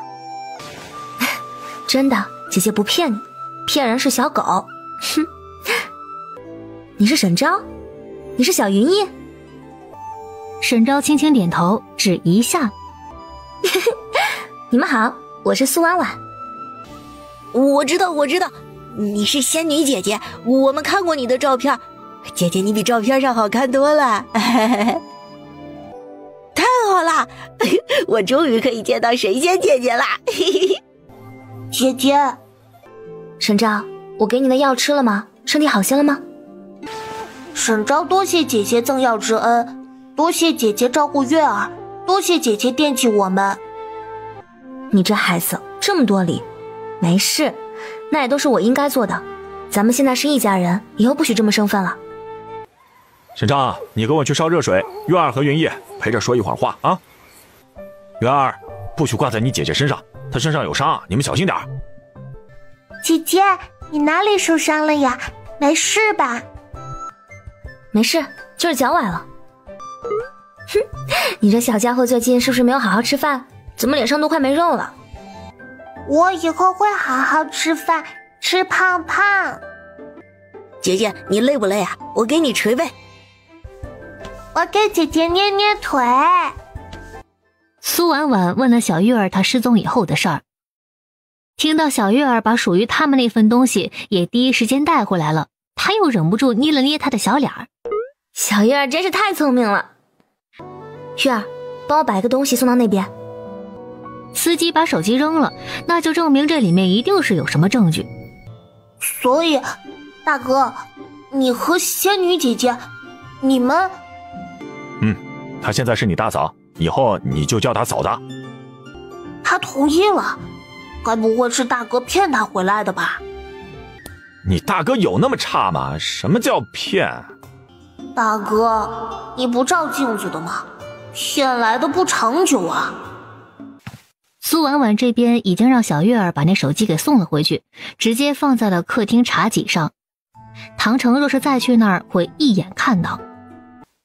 婉婉，水放好了，我都刷洗干净了，等明日我去木匠那里再买一个浴桶。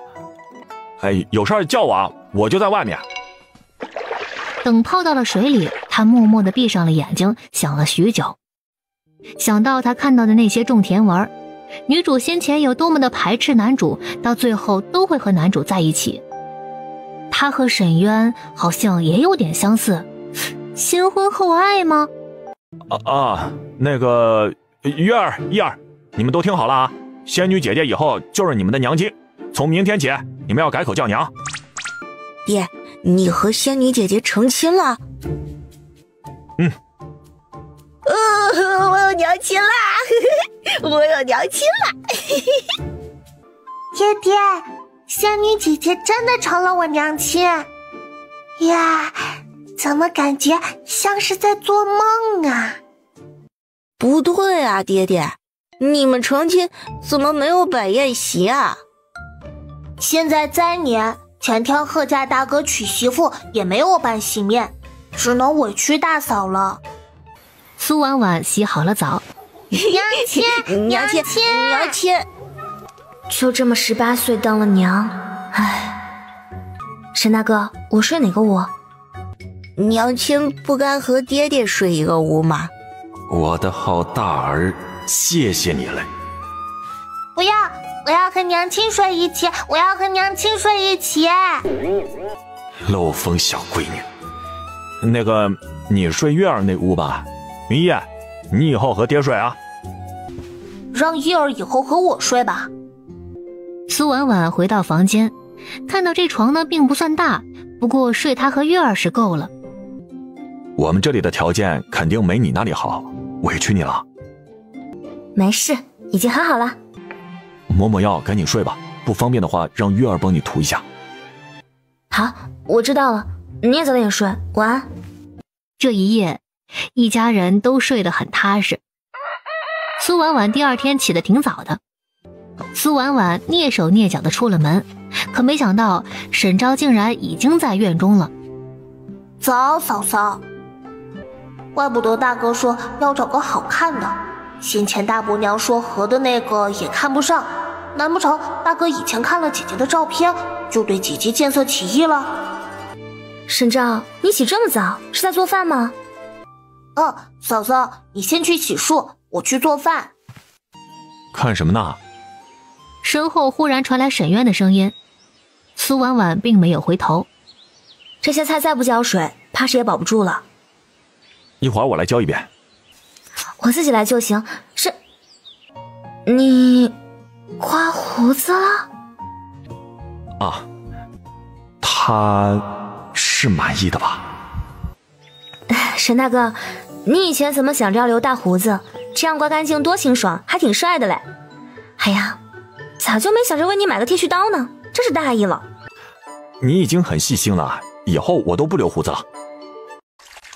洗了脸，苏婉婉只抹了一点宝宝霜就去了厨房了。沈昭，我来吧。不用，嫂子你歇着。你跟我还客气什么？沈昭，你去歇着。是要炒青菜吗？你去给拿一个腊肠过来。沈昭听话的起了身，准备去地窖。婉婉，你让沈昭做就行了，你歇着。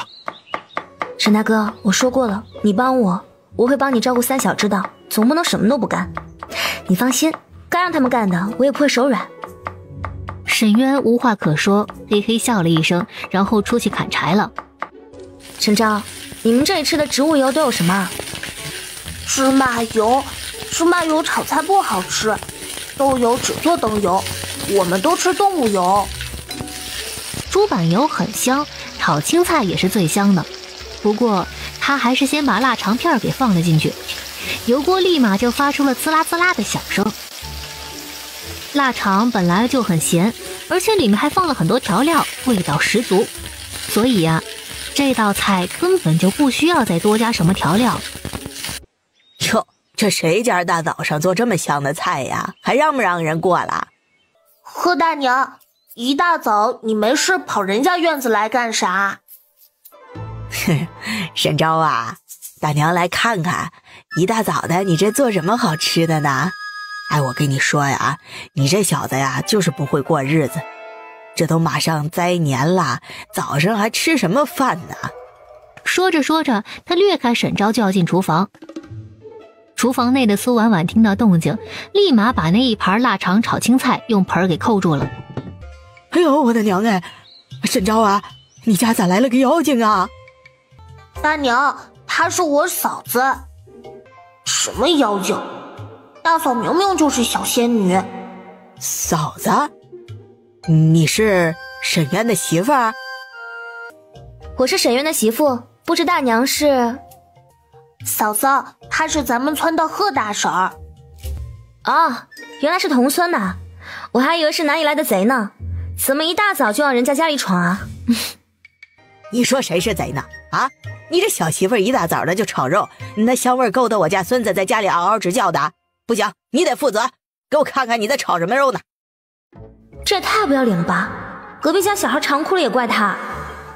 苏婉婉眼疾手快，直接拿过门边一个大扫把，向那老太太身上招呼。你呵，你这小媳妇竟然敢打人！沈渊这是取了个什么东西啊？苏婉婉才不管呢，拿着扫把直接就追了上去，一通乱打。抓贼啊！抓贼！有贼！还说你不是贼，你才是什么玩意儿？到人家厨房去偷吃的。老太太虽然硬了，可到底年龄大了，被苏婉婉追得满院子跑。贼呢？有贼，看我不打死他！坏人欺负娘亲！坏人！老太太被追得累了，就是也不舍得跑出去，还在院子里打转。她呢也气急了，眼看着就要蹲下去哭嚎。苏婉婉却在她之前直接一屁股坐了下去，嚎啕大哭了起来。不得了了呀！有贼入门欺负亲媳妇了呀！娘亲，不哭。说好的小仙女呢？不过嫂嫂好厉害呀！贺老太也完全惊呆了，这不应该是她的戏码吗？她这屁股都还没能落下去呢。想找死啊！沈渊的眸中满是怒气，那老太太被拽了一个趔趄，直接蹲坐在地上，接着刚要哀嚎，就看到门口忽然围了好多人过来，正兴冲冲的看热闹。没事吧？伤到哪儿了？贺春兰，你个老鳖孙，竟然敢欺负我侄儿媳妇儿，看我不打烂你的嘴！老太一看是张翠花，一个躲避，竟然还还手了，两个人瞬间就扭打在了一起。是谁欺负他了呀？我可没欺负他，是他打我的。他打你哪了？怎么不打死你呢？哎呀，这真是无法无天了啊！亲媳妇打人还没人管了。闭嘴！你说我媳妇打你，本说她根本没打你，就算打你了也是你活该。是这个老太太忽然闯进家里，非要进厨房端我们的菜，我以为是进了贼，阻止她，她还要打我。谁让你家一大早的就炒肉的？现在可是灾年，家家户户都没吃的，你们还吃肉，那香气都飘我家去了，让我家孬蛋闻到，哭死哭活的，哭出毛病来你赔啊！我家吃肉关你屁事啊！管你是灾年还是丰年，老子有本事天天吃肉，谁敢说半句啊？是，我说贺春兰呐，你家在西头，这是大东头的哦，隔着一个村呢，那肉香都飘你家去了。那狗鼻子也没你们这么灵的呀！谁不知道你什么货色，在人家新媳妇家里装什么大尾巴狼啊你！哎呀，你个天杀的啊！你就这么看着别人欺负你娘啊？我怎么养了你这么个废物儿子呢？娘，你不嫌丢人现眼，我们还嫌呢。偷吃自家儿子的也就罢了，这都偷别人家了，还嫌不够丢人呢？我若是你，估计早就找个缝钻进去了。天杀的呀！我可是你婆婆呀！我怎么这么命苦啊？找了你这么个黑心肠的儿媳妇儿啊！哎呀！想要哭去别地哭，污了我家的地，别怪老子不讲情面啊！滚！谁再敢来欺负我家人，老子弄死他！老太太一个哆嗦，拔腿就跑，那速度哪里有一点受伤的样子。好了，都散了，大清早的看什么看？你这臭小子，昨夜你大伯告诉我你领回来一个媳妇儿，我还不信呢，这还是真的呀？大伯母，叫婉婉是吧？哎呀，呀，婉婉你别怕啊！哎呀，咱们老沈家呀都是好人，你别看沈渊长得凶神恶煞的。哎呦我娘嘞，你这小手咋长的呀？哎呀，咋能真好看呢？哎呀，我这老皮都怕刮伤了你的手啊！哎呀，哎呀，这大伯母真是太热情了。婉婉呐，你这是大户人家的姑娘吧？这怎么？大伯娘，我也是农户出身，我这皮肤是天生的，晒不黑。我丰安县的人，我们那里遭了大灾，于是就跟着家人出来讨生活，谁知路上和家人走散了，历经辛苦来到咱通许县，没有路引，变成了黑户，而且超过了18岁，就被送到了官媒。幸好遇到了沈大哥，不然还不知道要……嘿嘿，大姑娘，我是在官媒那里领回来的媳妇儿，有婚书呀。你小子咋这么有福呢？这都能让你给遇上，以婉婉这容貌，不知道有多少男人稀罕呢，咋就轮到你了？官媒呀，听说现在100个铜板都能去挑个媳妇儿，也就是说这么漂亮的媳妇儿，沈渊就花了100个铜板就给领回来了，这什么狗屎运呢？哎呦，一定是老三显灵了。是我下手快，不然这媳妇儿还真被别人给领走了。嘿嘿。那既然领回来了，就好好对人家啊！咱老沈家可不准欺负媳妇儿啊！大奶，我不会让爹爹欺负娘亲的。爹爹欺负娘亲就打他。大哥不会欺负嫂子的。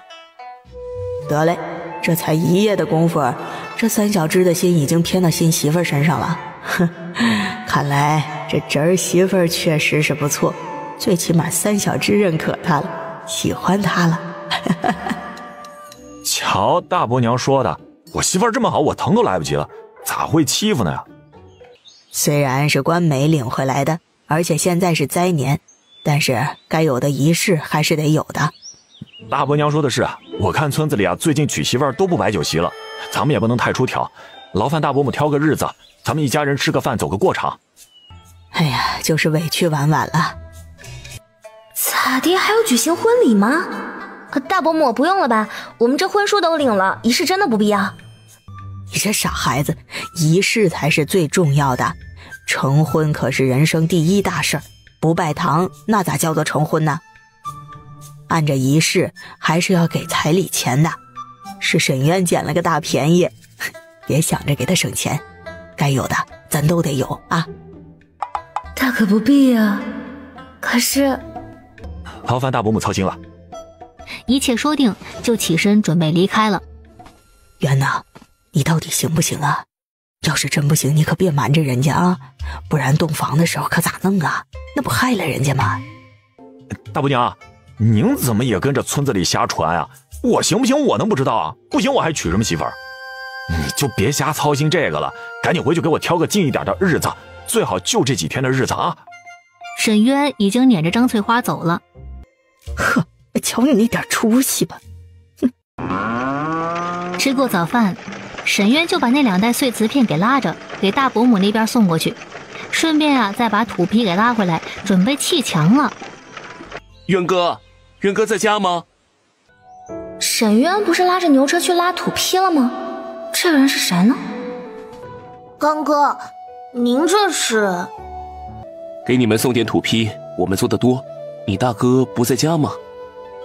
大哥去大伯家了。刚哥，您看您怎么还想着我们？土坯我大伯那边已经做了一些。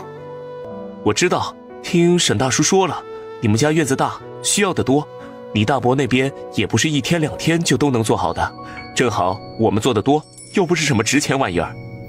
有了这些土坯，这院墙还是干经垒高，我听说难民都到通许县了。我听大哥说了。你别动手，你身体不好，这重活我一个人就行。这位大哥，歇一歇，喝点水吧。这姑娘跟大家闺秀也差不了什么吧，也就只有这样的姑娘才配得上渊哥。嫂子，谢谢嫂子。一定是放了糖，糖那么金贵，嫂子竟然……谢谢嫂子。嫂子，这是冯刚哥，他跟大哥是在一个军营的，不过他没家了，后来来投奔大哥，现在已经在大柳树落户了。正说着呢，沈渊也赶着牛车回来了。你怎么不等一等啊？我这儿有牛车，一会儿去你家里拉就是了。听说渊哥昨夜里回来了，想着今天你要垒墙，立马就给送过来了。苏婉婉看看天色，转身进了厨房，准备看看中午吃些什么。沈渊却是跟了过来。媳妇儿，冯刚家的刚生了崽，我看你那些货里面有红糖，给包2包吧。成，再捡一些鸡蛋。虽然说地较凉，可毕竟天也热了，那么多鸡蛋不吃也容易坏。媳妇儿，你可真好，那冯刚跟着我好多年，腿也是在战场上受伤的，现在入赘在我们大柳树村，也没有其他亲人，是个可怜的。什么叫做跟着我很多年？难道沈渊在军营不是普通的小兵，还是个小头头？也说得过去。那个冯刚是吧？等等，听沈渊说你媳妇刚生了宝宝，这些你带回去给他补补。苏婉婉把篮子直接放到了他的平板车上。这太贵重了，嫂子，这不成。拿着吧，你跟沈渊的交情不用这么客气。你嫂子说的对，拿着赶紧回。冯刚眼眶一红，也没再拒绝，这份心意他收下了。冯刚拉了平板车走了。媳妇儿，你进屋歇着，一会儿让沈昭做饭。你这脚啊还没有好呢。我这是脚崴了，又不是残废了，没那么娇气。更何况今天已经好多了。呸呸呸，说什么残废，不吉利。行了，中午给你们下鸡蛋面吃，你先去忙。这院墙多久能修好啊？2天吧，得修2个人高，不然挡不住人。2天？你2天就能修完啊？还咋的呀？不相信老子呀？我能干着呢。行，你能干。大伯母已经看好了日子，就定在5月初1，离现在还有5天，修墙都得浪费2天，还有3天时间准备。还准备啥呀？拜个堂吃个饭就行了。咋不需要了？别人媳妇儿该有的你也得有。等砌好墙，我带你去镇上买一套红嫁衣和头面，你这几日也看看家里头还有什么需要安置的。村里有木匠的话，打几张柜子吧，东西总不能放床角。放心吧，我刚回来路过木匠家，已经说过了，打几个柜子，再做一个芋头，过2日就好了。苏婉婉已经开始做饭了，她直接从空间里拿出了一把挂面，又拿出了一桶菜籽油，看了看空间里竟然还有西红柿，又拿了2个西红柿出来。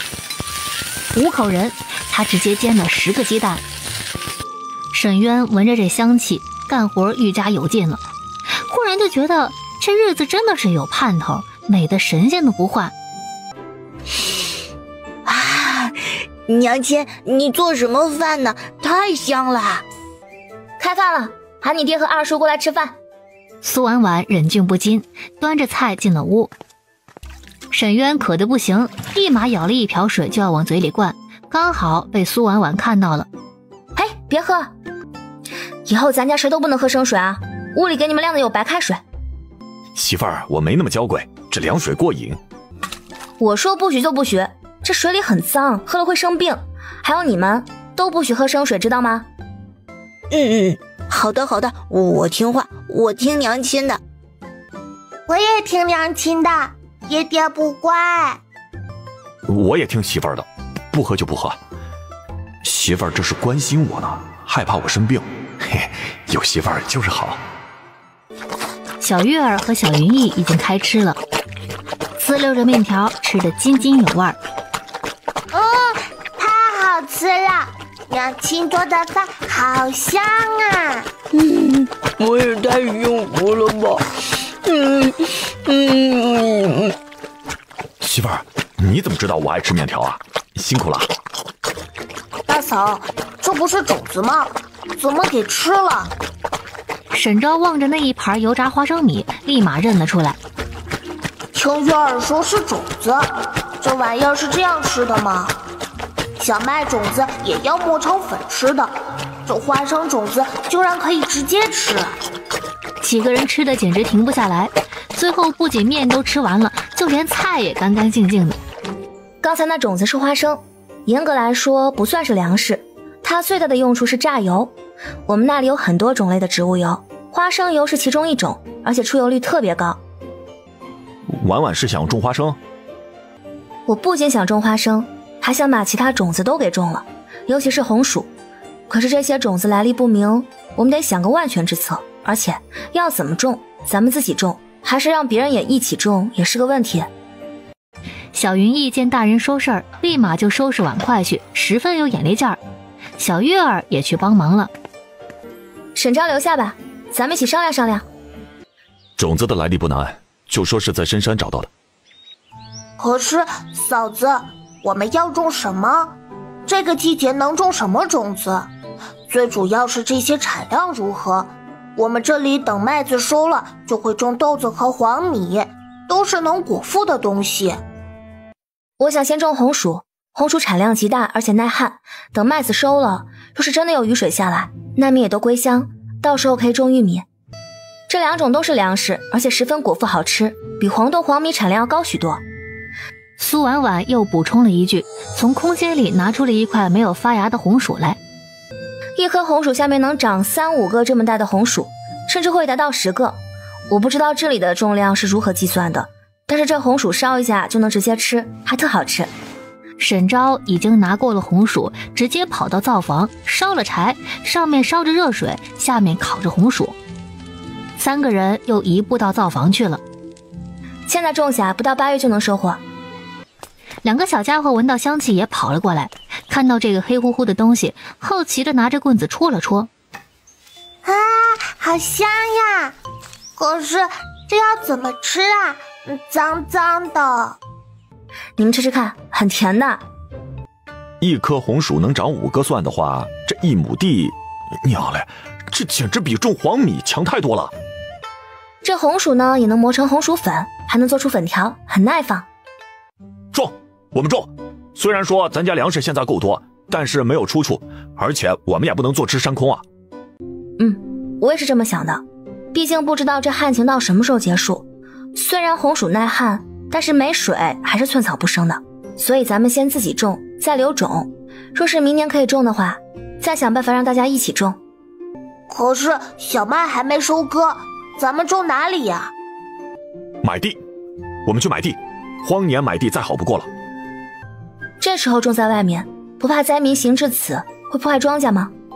现在灾民止步于通许县，真正的难民潮我估摸会到8月份，到时候咱们的红薯也该收了。更何况若是这期间下雨，灾民有了希望就会返乡。一行人决定以后，沈渊又投入到了垒墙大计上，苏婉婉则是带着2个小家伙去糊墙了。最后就是沈渊那屋子。咦，这是什么呀？爹爹藏了什么好东西？让我看看是不是爹爹藏的银子。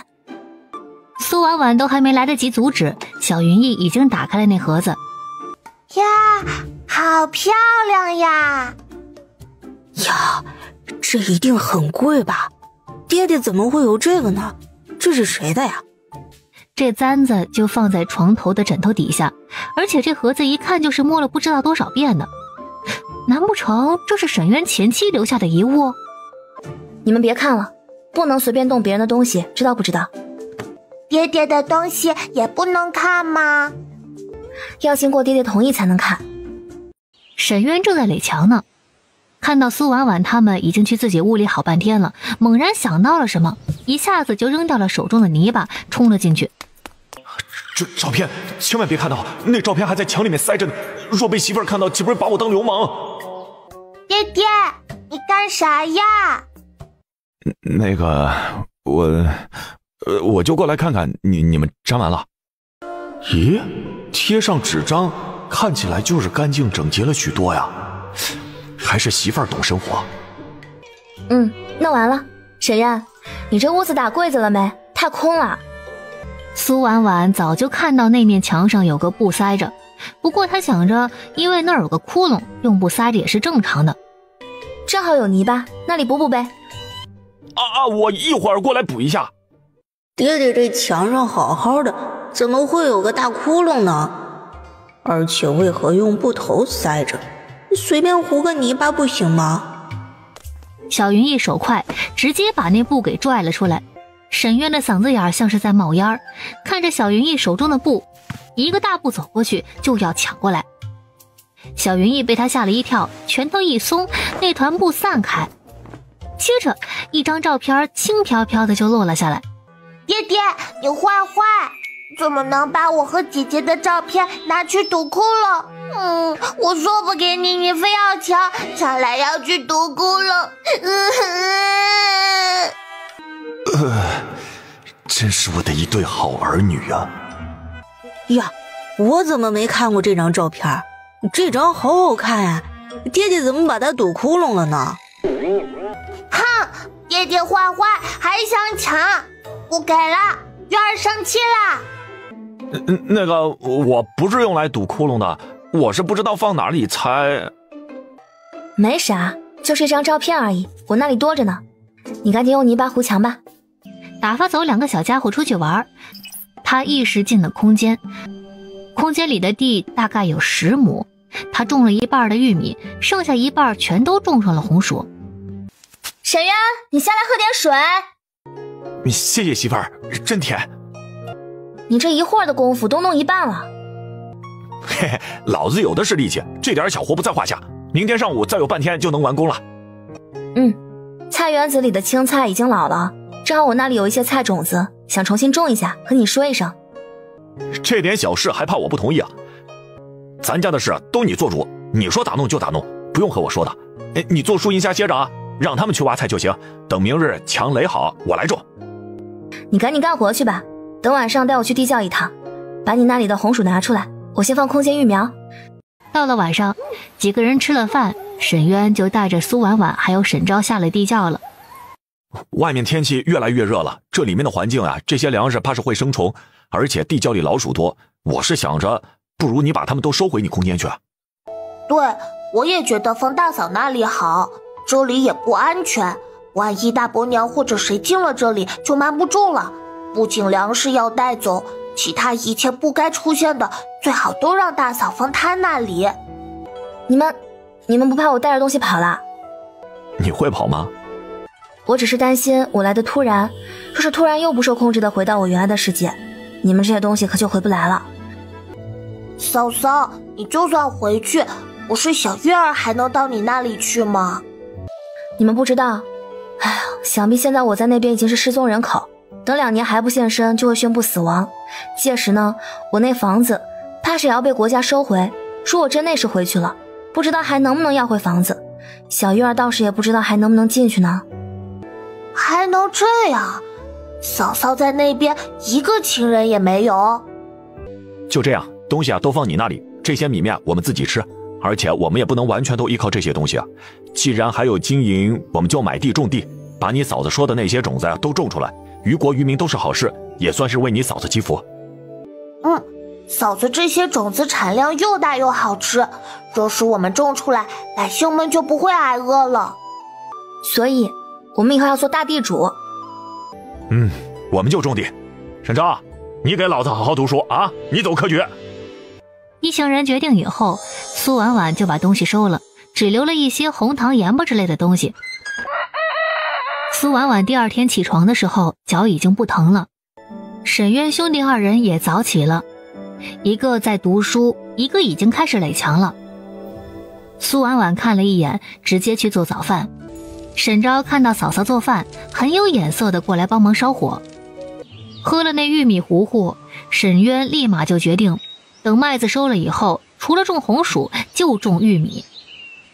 刚吃了早饭，沈素和沈恒2兄弟跑来了。渊哥，我爹让我们来帮你。二伯伯，三叔叔啊，是大伯家的2哥和3哥，是2位堂兄弟吧？你们好。我去，这是哪里来的小仙女？也太漂亮了吧！嫂子您好，我叫沈素，是渊哥的弟弟。你们忙啊，中午一定在家吃饭哦。苏婉婉打过招呼便进了厨房。渊哥，你这也太有福气了吧，怎么可以这么好看？怪不得你看不上那天的李双儿，这可比李双儿美多了呀。嘿，咋的？你羡慕老子啊？羡慕羡慕，哪个男人不羡慕啊？渊哥，你确定你真的是从关梅领回来的，而不是骗回来的？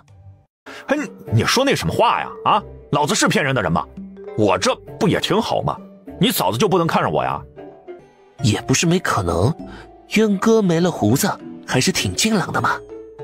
哎呦，为什么我就遇不到？渊哥，你有福气，下次也带我去县城关梅转一转呗。100个铜板啊，太值了！哎呦，赶紧干活，就剩这1点了，我们1个时辰给弄完，一会儿帮老子种地，正好我有事情和你们说。啊，这时候种啥地？咋还要种地呀？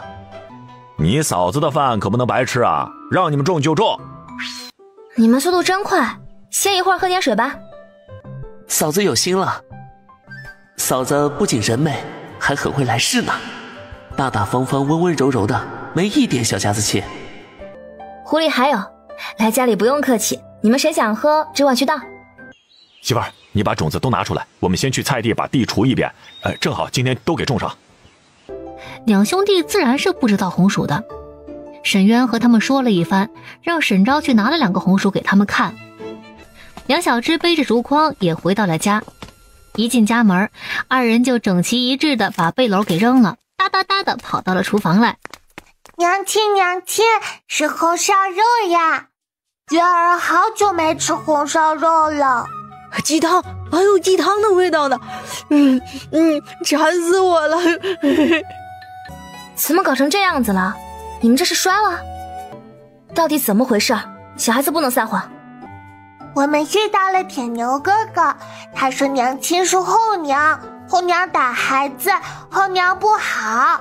我跟哥哥说，娘亲不是后娘，是世界上最好的娘亲。可是铁牛说他的娘亲才是世界上最好的娘亲。我和哥哥说我们的娘亲才最好，哥哥气不过就打了他，我们就打了起来。不过哥哥赢了呀。沈云逸害怕娘亲生气，不敢上前。他动手打人不是好孩子，娘亲该不会不喜欢他了吧？每个孩子都觉得自己娘亲才是最好的，以后不要争论这个问题了，好不好？娘亲，你不生我的气啊？你们维护娘亲，称赞娘亲，说娘亲是世上最好的娘亲，我为什么要生气？我呀，该高兴才对啊。我以为娘亲再也不喜欢伊儿了。喊你爹爹他们吃饭，等吃了饭，下午去和铁牛握手言和，好不好？2个小家伙已经被哄好了，开开心心的去喊人吃饭。等到吃到那一口留香的红烧肉时，几人觉得再累也是值了。嫂子，你做的菜也太好吃了吧！这红烧肉咋做的？一定放了很多糖吧？这鸡汤太鲜了，为啥我娘炖的鸡汤没有这个味儿呢？这鹿肉怎么能炒得这么嫩？饭菜都给吃了个干干净净，连一片菜叶子都没留。让嫂子见笑了，实在是嫂子做的菜太好吃，我没忍住。没关系，你们干了一上午的活，这不是应该的吗？更何况看你们吃得香，我也高兴啊。今日谢谢嫂子了，那成，我们也不打扰嫂子休息，就先回去了。沈月立马起了身，去厨房拿了几块红薯出来。带回去煮了，让大伯他们尝尝，别忘了说种红薯的事情啊。兄弟2人直接抱着那几个红薯，宝贝似的拿回家。见苏婉婉准备要洗衣服，沈渊直接端走他的盆儿。我拿去河边洗，你在家休息。看到沈渊脖子上挂着个毛巾，就知道他是要去河里洗澡。天还没有那么热呢，河里水不凉吗？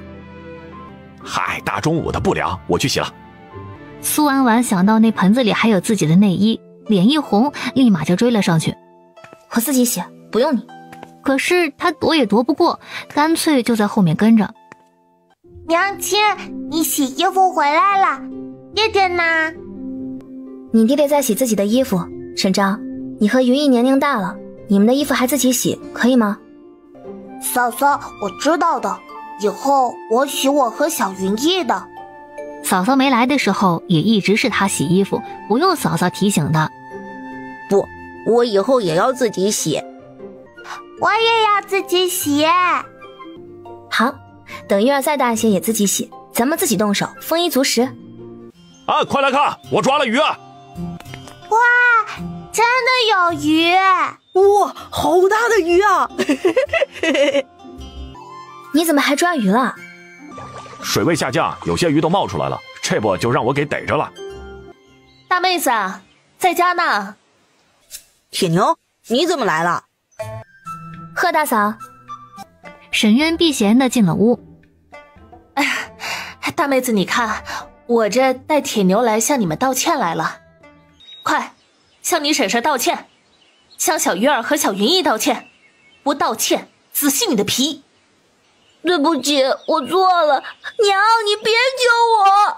贺大嫂，你看，小孩子家家的不用这样。本来我让叶儿去和铁牛道歉的，是他先动的手。铁牛，疼不疼啊？不疼。我给你拿糖吃。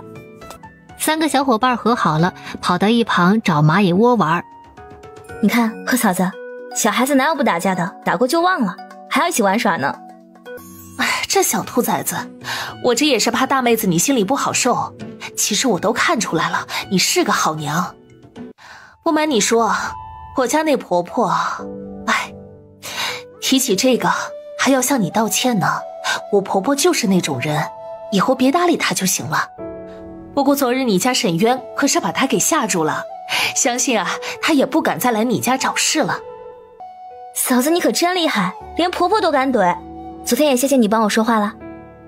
可别提了，那老婆子不是我家大柱的亲娘，是个黑心烂杆子的，把大柱当奴才使唤。哎，偏偏我家大柱是个老实的，被他搓磨惯了，就是也不反抗。啊，公爹死后，他更是变本加厉，连带着对铁牛也不好。有一次差点把铁牛打死了，我家那蠢蛋这才狠心闹着分家的。那老太婆什么也不想给我们，就要把我们赶出家门。我若不厉害点儿，真是要被欺负死了。找娘家哥哥来闹事，这才得了这个破房子和3亩薄田分出来单过。就这，每月我们还得给他孝敬粮。不过也无所谓了，搬出来总归是好过一些。嫂子，你说的对，分出来自己过日子，以后会越来越好的。2个女人又说了一会儿话，李玉林便走了。那个，我是想问问买地的事情，那红薯已经发芽了，顶多后天就能种了。能种几亩啊？10亩吧。成，晚上我去找一下李正。不过村里的肥田怕是也没有人卖，只能买南边的荒地。那里土质有沙，能种红薯吗？沙地？那可太适合了，你带我去看看呗。怎么还有牛车啊？很远吗？我们回来拐去冯刚家，他岳父就是木匠，浴桶今天应该做好了，去拉回来。爹爹，我也要坐牛车。行，你们都去，带你们去兜兜风。耶，月儿喜欢娘亲，娘亲最好啦。一儿也喜欢娘亲，娘亲是世上最好的娘亲了。铁牛也喜欢婶婶。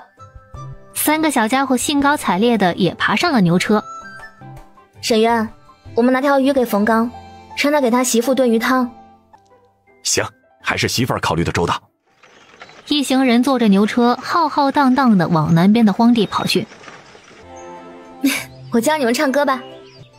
2只老虎，2只老虎，跑得快，跑得快。几个小家伙立马跟着唱了起来。整个田野都响着小家伙们奶萌奶萌的唱歌声，听得苏婉婉心里软软的。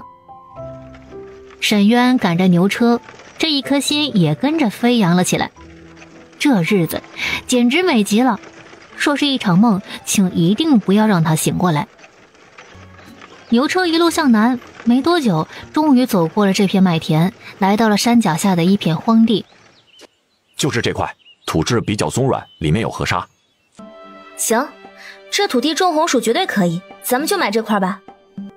听媳妇儿的，我们这里啊是按男丁分配土地的，分配的土地是良田，需要交税银，其余的土地可以自己买。这荒地虽然便宜，但是劳动力不足，每家每户每年那些良田都种不完了，更不论去种荒地了。农民的日子可真苦啊！会好起来的，走，咱们去带芋头。与此同时，老宅，沈素已经烤好的红薯，一人给分了一块。这沈渊可真小气，就给了这几个红薯啊！咱们家人多，这都不够一人一个的。死丫头，吃那么多干什么？给老娘吃！沈二妮儿手中的红薯忽然没了，气得眼泪都快流下来了。吃，咋不吃死你呢？哪有问自己闺女抢食的？你个糟温的！娘，她一个丫头片子吃那么多干嘛呀？你就会骂我。你对沈渊兄弟那么好，也没见他多给你几个红薯啊。这红薯是他在山上挖的，又不掏钱。哎，不对呀，以前沈渊兄弟挺大方的呀。哼，一定是他新娶的那个媳妇小气，不让送。老二媳妇，你给老娘滚出去！以后再敢多嘴，老娘就扇烂你的嘴！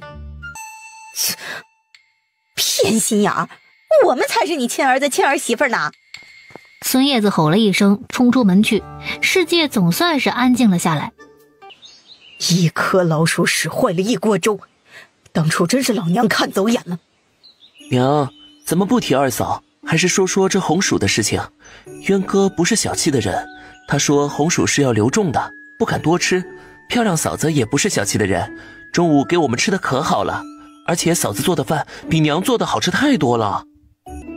行了，瞧你那点出息，沈渊是什么人，老娘能不知道？嘿嘿，我娘最棒，火眼金睛。走，咱们菜园里的菜也都拔了，先种红薯。再说这孙叶子，他从屋里出来以后，越想越憋屈，跑到李正家找柳春梅去了。叶子，你咋来了？还不是在家受了我婆婆的气，我那婆婆偏心的没眼了。哎，对了，你知道不？我那沈渊堂弟竟是从关梅领回来一个媳妇儿，小气巴拉的。就这，不仅我婆婆，连小叔子都为她说好话。哎，你说那会不会是个狐狸精啊？一个新媳妇儿还没正式拜堂呢，这都维护上了。你说啥？沈渊娶媳妇了？啊，你不知道啊？这事儿咱全村都知道了。听说那媳妇儿长得还特别好看呢。一个逃荒女能好看到哪去？不是都说沈渊不行吗？那姑娘被他娶回家也是倒霉。切，沈渊说不行就不行啊？就沈渊那大块头，你觉得他会不行？若是真不行，他怎么还会娶媳妇呢？我看呢，八成是他自己故意说给你听的。哎呀，你瞧我，哎呀，我这也是猜的啊！哎，你别在意，我就是觉得吧，可惜了。哎，说真的，我那沈渊堂弟还真不错，跟你也挺配的，就是眼瞎，也不想自己什么条件啊。关梅领回来的媳妇儿，定然是不知道他家的情况啊。等过阵子，我看八成也得吓跑了。孙叶子巴拉巴拉说了半天，见柳春梅没有回应，不过看到他那黑沉的脸色，立马撞死无意的挠了挠头。不是那个，哎呀，春梅啊，你别伤心啊！哎，世上好男人多的是呢。那没事，我先走了啊。牛车浩浩荡荡的，终于来到了冯刚家。渊哥，你来了，我还说一会儿给你们送过去呢。冯叔叔好。正好没事儿，过来拉一下。这鱼给弟妹熬汤喝，鲜奶。谢谢嫂子，你们快进。这就是沈渊媳妇儿吧？可真俊呐！媳妇儿，这是柳二叔。刘二叔，您这是做的什么啊？这是沈渊订的柜子啊，快好了。柜子？这分明是箱子呀！那这个柜子是从哪里开门的呀？咱们这里啊，就是这种柜子。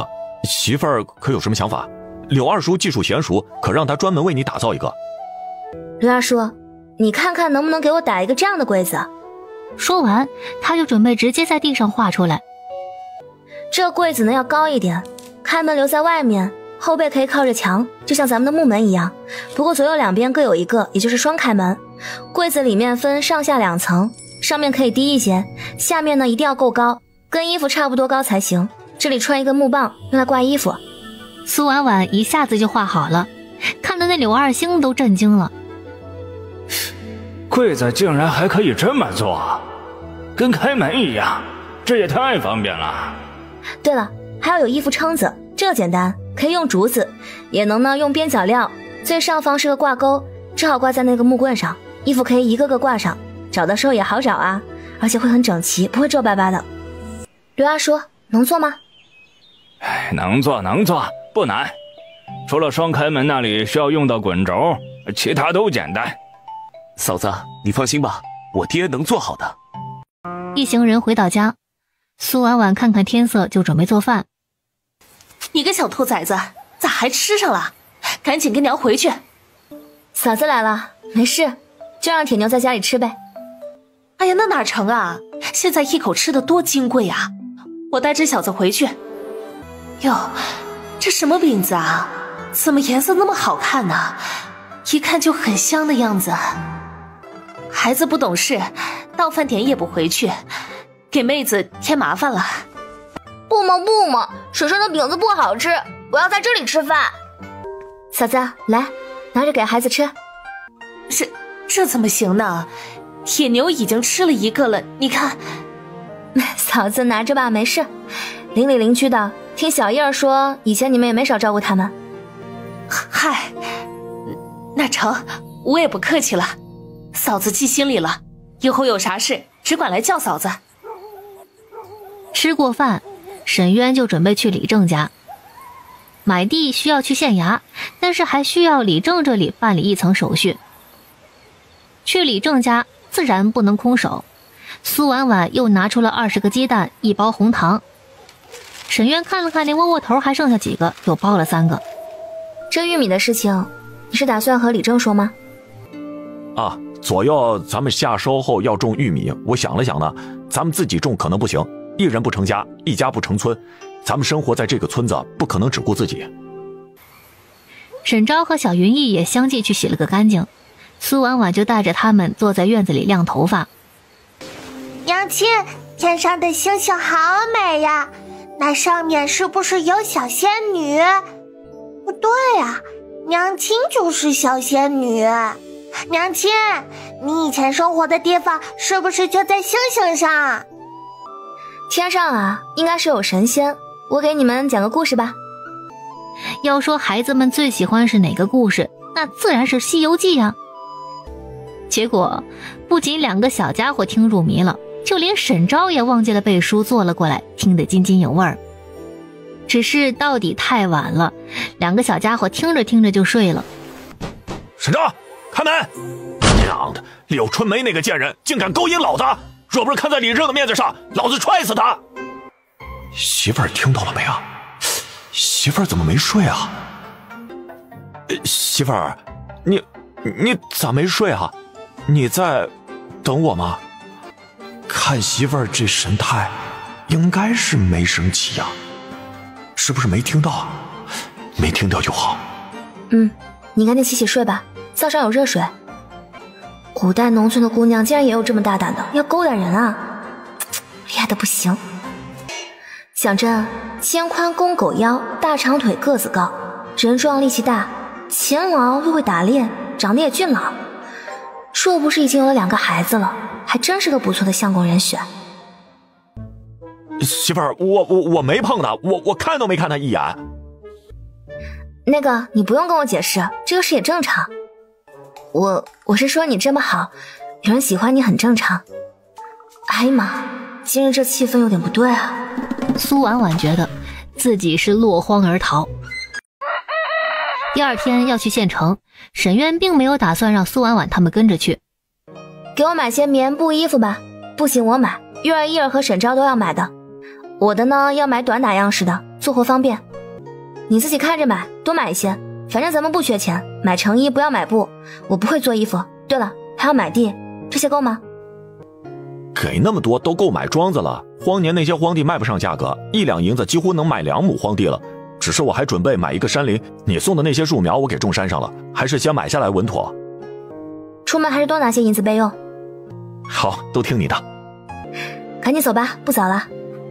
啊，昨天去里正碰到了大伯，他说菜园子已经整理出来了，我让他今日过来拿红薯苗，在家里遇到什么事儿啊，也可以去找大伯他们或者冯刚。哎呀，我又不是小孩子了，以前你出去，省着他们几个小孩子在家也没啥，还担心上我了。放心吧，我会照顾好他们几个的。倒是你，小心点啊。看到灶房已经升起了炊烟，果然是沈昭已经开始熬粥了。嫂子，你歇着吧，早饭我来。那成，一会儿一人煎一个鸡蛋，别不舍得，你们都还是孩子。吃了早饭，沈渊媳妇儿在家吗？大伯，你们来啦。啊，沈渊媳妇儿啊，听说这红薯是你在逃荒路上发现的，也是你带着沈渊去挖回来的。苏婉婉一时有些懵，这和他们当初说的不一样啊。当初说的是沈渊在深山挖回来的，得嘞，这又是沈渊要给他做好人。我见能吃，而且一颗挖出来好几个，就带着渊哥去把那一片都给挖了。走，我先看看你们种的红薯。沈松青看到菜园子里只种了一小块，就问问其他种的什么。苏婉婉也不好说，就只说是在山上找的一些蔬菜种子，想种种看试试。好，你是个会过日子的。沈渊啊，他性子执拗，若是敢欺负你，你就去老宅，大伯和大伯母替你做主。大伯，我这初来乍到，本该先去探望一下长辈，可沈渊说按规矩是要等成亲之后再上门的，请恕直系无礼了。嗨，我们这儿啊是有这个规矩，无妨啊。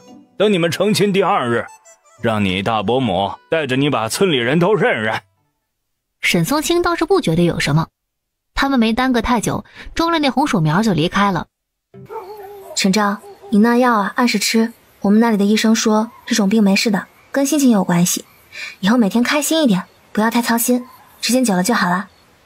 饭后，苏婉婉关心了一下沈昭的病情。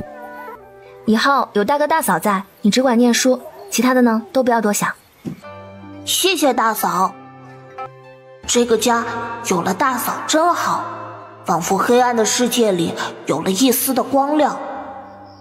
等小家伙们都睡了，苏婉婉拿了把蒲扇坐在床上，轻轻扇动着。沈渊还没有回来，他没有一丝的睡意。苏婉婉看了看空间里的钟表，已经夜里12点了。她有点担忧，忍不住起了身，拿了手电筒到了门口。忽然她觉察出山林那边有动静，苏婉婉立马关了灯，关上了门。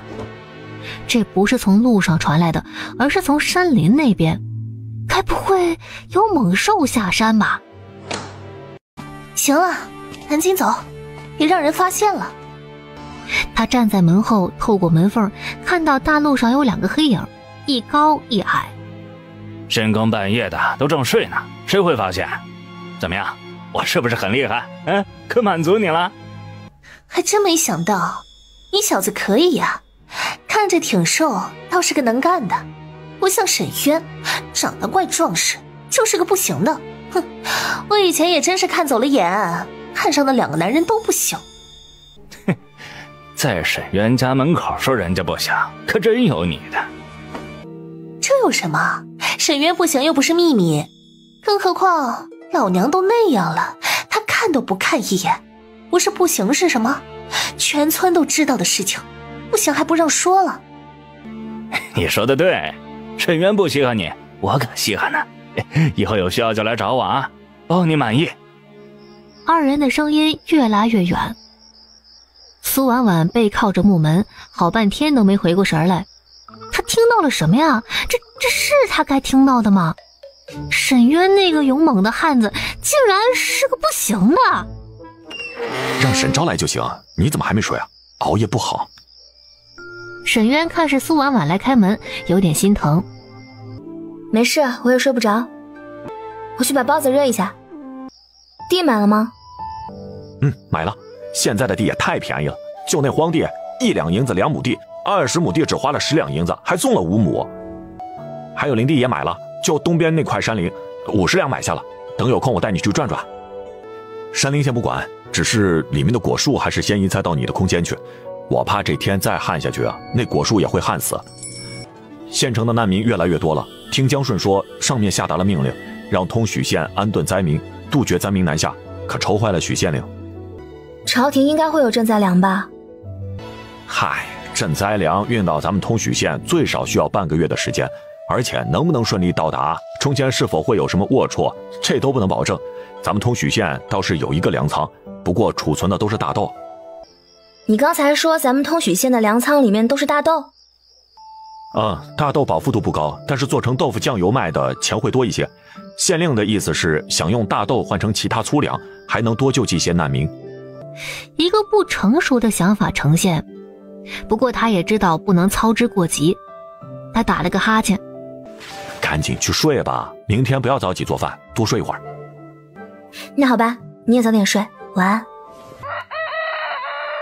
第二日，苏婉婉一早看到沈渊买的那一大堆东西，也是傻了眼儿。好多菜和肉不说，还买了一大堆的衣服，最重要的是有一身红嫁衣。当爹爹和姐姐成了婚，姐姐就是我真正的娘亲啦。这红色嫁衣真的好漂亮，姐姐穿上一定好看。做饭到时候大伯娘会带着2个嫂子来做的，我还想把冯刚他们请来。苏婉婉换了衣服出来，沈渊见状却是蹙眉。哪里用得着你下地啊？你呀就在家里歇着，我去找人，20文1天的价格有人抢着来干。沈渊赶着牛已经在地头了，挽好裤腿儿，一副大干一场的样子。渊啊，你说的这红薯真的产量那么高？那红薯好吃吗？怎么也没让我们尝尝？哼，那么金贵的东西你还想尝？地都不够种的。李正啊，你是吃过那红薯的，真的好吃，真的能种吗？能种不能种，当然沈渊种出来你们不就知道了。但是可以肯定的是，红薯好吃，比咱们吃的那些粗粮啊都好吃。听我说啊，你们都老实点，谁敢打红薯的主意，我第一个不饶他。咱们都要感谢沈渊和他媳妇儿。沈渊可说了，这红薯是他媳妇儿先发现的，若种出来真的那么好，咱们就一起种；若种不出来，担风险的也是沈渊。所以谁若是做出对这田地不利的事情，来年种红薯就没他的份儿。瞧李正说的，谁不知道咱们村的人是最团结的，可没几个搅屎棍儿。这红薯现在可是咱们全村的希望啊！行了，你们都回吧啊！没事啊，都多囤点水，把村里的池塘每天都填满。我看那河里的水再这么下去啊，也要干了。一行人开始翻地，热火朝天的。苏婉婉在家也开始熬绿豆水，还放了冰糖在里面。牛在地里耕地，他们只能用平板车给推过去。推着车到了地头，远远的就看到10几个人，外加一头牛在那忙活着，还依稀传来男人之间特有的嘻嘻哈哈的笑声。沈渊，瞧，谁来了？哎，你们怎么来了？这么热还推着板车，累不累啊？不累，给你们送些水过来，渴了吧？快来喝一口。哎，媳妇儿，你坐这儿，一会儿让他们自己来舀水。真甜。沈渊直接喝了3大碗，这才罢休。呀，这是嫂子啊！渊哥，嫂子这是要成咱村里最俊的媳妇儿了。渊哥，你可真有福气啊！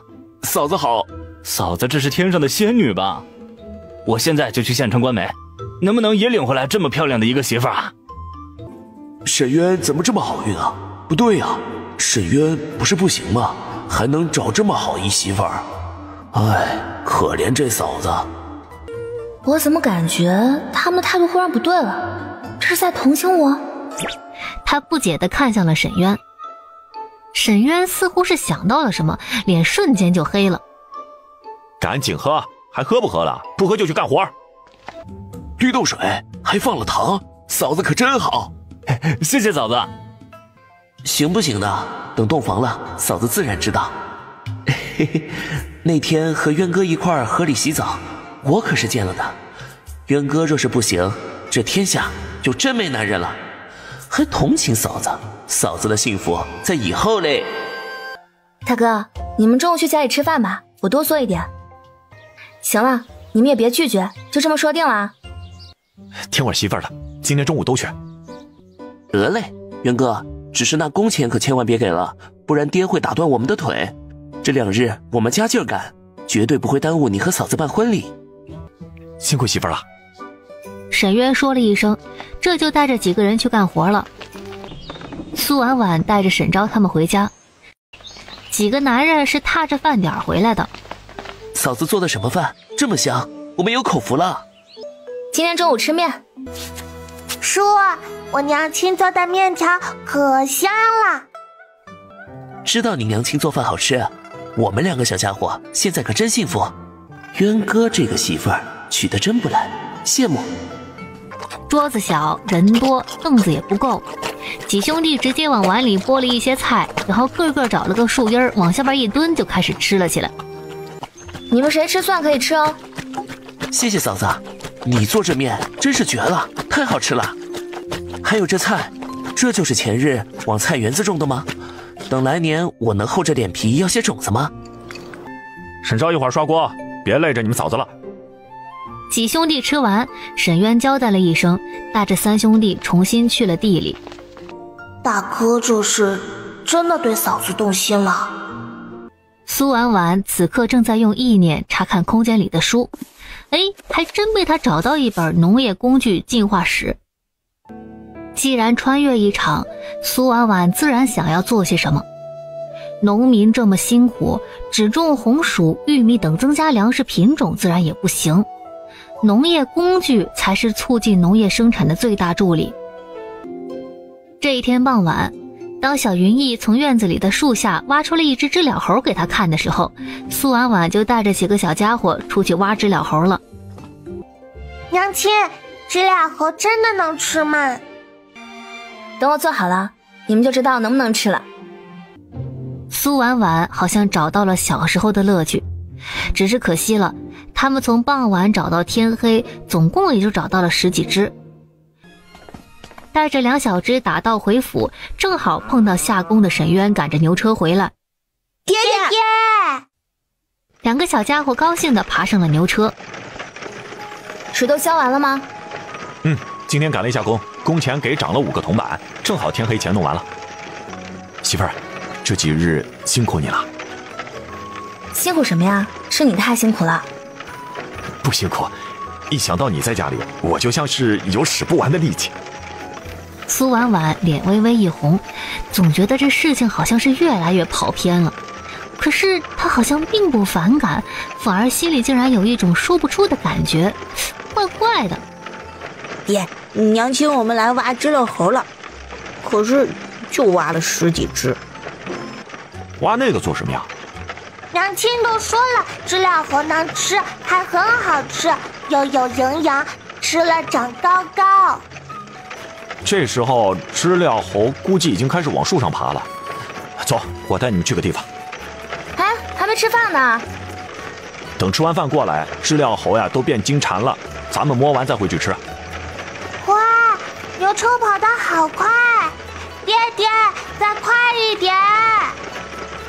沈昭在家等了许久，大哥没回来，大嫂带着2个孩子也没回来，他有些担心，就站在门口打着灯等。让沈昭担心了，我们碰到你大哥跑远了一些。嗨，怪我，不怨你大嫂，是我没考虑到。二叔，你快看我们抓的兔子，还有好多知了猴呢。大哥大嫂，我没生气，我就想着你们这时候还没回来，肯定在一起呢。洗了手去盛饭，发现沈昭已经热好了饭菜。明日我去把柜子拉回来，然后就在家里收拾一番，该准备的菜也提前收拾出来。大哥，今日红喜字我也讲好了，明日要贴上吗？做得很好，明日贴喜字就包给你们几个了啊！太好了，我们终于能吃上爹爹和娘亲的喜面啦！仙女姐姐真的要成为我娘亲了呀！姐姐，你要永远做我娘亲，我喜欢你。这一个个整的，苏婉婉竟是生出了一丝羞意。她也轻轻的抬眸看了一眼沈渊，谁知正好撞到他的眸子里。苏婉婉脸红了，她立马低下头去。哎呀，怎么办呢？一点都不想假成亲，快要控制不住自己了。若是成亲当日向他说明心意，他会不会被吓跑啊？那个大伯一家还有冯刚父子总共需要3桌，明日需要把菜品给定下来。不需要太丰盛，2个肉菜，其他素菜就可以。去买地的时候我买了一些菜，你看看能不能用。等那天中午，大伯母和2位嫂子会过来帮忙做菜的。好，我也不懂，你看着办吧。对了，一会儿我给你看个东西。吃完饭，沈昭带着梁小芝去刷锅洗碗，苏婉婉就把图纸拿给沈渊看。这是在我们那里的书上看到的图，叫做曲园梨。我看咱们翻地的那个梨挖得不深，而且很笨重，你看能做出来吗？沈渊已经拿起了那个图纸，苏婉婉在一旁解释着各个部位的作用。这个不难，梨头去镇上铁匠铺定做，梨身让柳二叔来做，正好等收了麦子就可以用上。我们先自己做一个用，若是好用，就可以让村里其他人也用起来。好，我们先做出来用。娘亲，这2猴都死了。见了水肯定会死呀，明天我给你们炸一些尝尝。好呀，娘亲说好吃，一定很好吃。走，娘亲给你洗澡去。翌日一大早，沈渊便去把柜子给拉了回来。苏婉婉把不符合这个时代的东西都收入空间，沈昭带着梁小芝在贴红喜字，一家人齐心协力忙活了一天，家里也立马大变样了。沈渊从一开始坐在饭桌前就一直看着苏婉婉。你是想要什么吗？直接说，我可能会考虑的不周到，你们需要什么都只管问我要。好的，娘亲，不过我不需要什么啦，晚上把我的小熊玩偶放出来就好啦。娘亲，我想玩9连环。行，不过玩过之后还送到我这边。谢谢娘亲。我暂时没什么想要的，等我需要再找嫂嫂要。我想喝点你那里的酒。他会不会不喜欢男人喝酒啊？我们喝啤酒吧，我陪你喝点。苏婉婉从空间拿出一打啤酒，直接放在他和沈渊的中间。看了一旁的几个小的，苏婉婉又拿出一桶可乐，还有5个玻璃杯。娘亲，这是什么呀？是可乐，一种饮料，你们喝这个，我和你爹喝酒。这喝啤酒吧就有一点不好，那就是爱上厕所。我去上厕所，你跟着干什么？怕你掉下去，我就在下面等着。苏婉婉无奈了。行了，别打灯了，你走远点。苏婉婉已经蹲了下去，想到那个男人在下面，一时竟是尿不出来了。没了灯光，苏婉婉一下子就……那声音，苏婉婉脸红透了。她明明是个女人，竟是尿出了男人站着撒尿的声音。苏婉婉觉得自己从来都没有这么囧过。沈渊，咱们改日再建一个厕所吧，我不喜欢这个厕所，夏天还好，冬天冷风吹屁屁。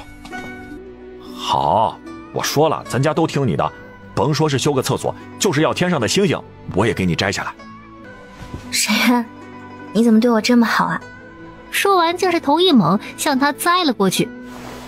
婉婉，沈渊伸出双臂，他自然而然地落入到了他的怀抱当中。对你好不够。沈渊第2日还真去打了土坯，不仅苏婉婉感到诧异，沈昭也觉得不解。大哥，你做什么呢？你大嫂不习惯那个厕所，咱再建一个。沈渊，你先打土坯，厕所里面我来设计好不好？成，你说咋弄都行。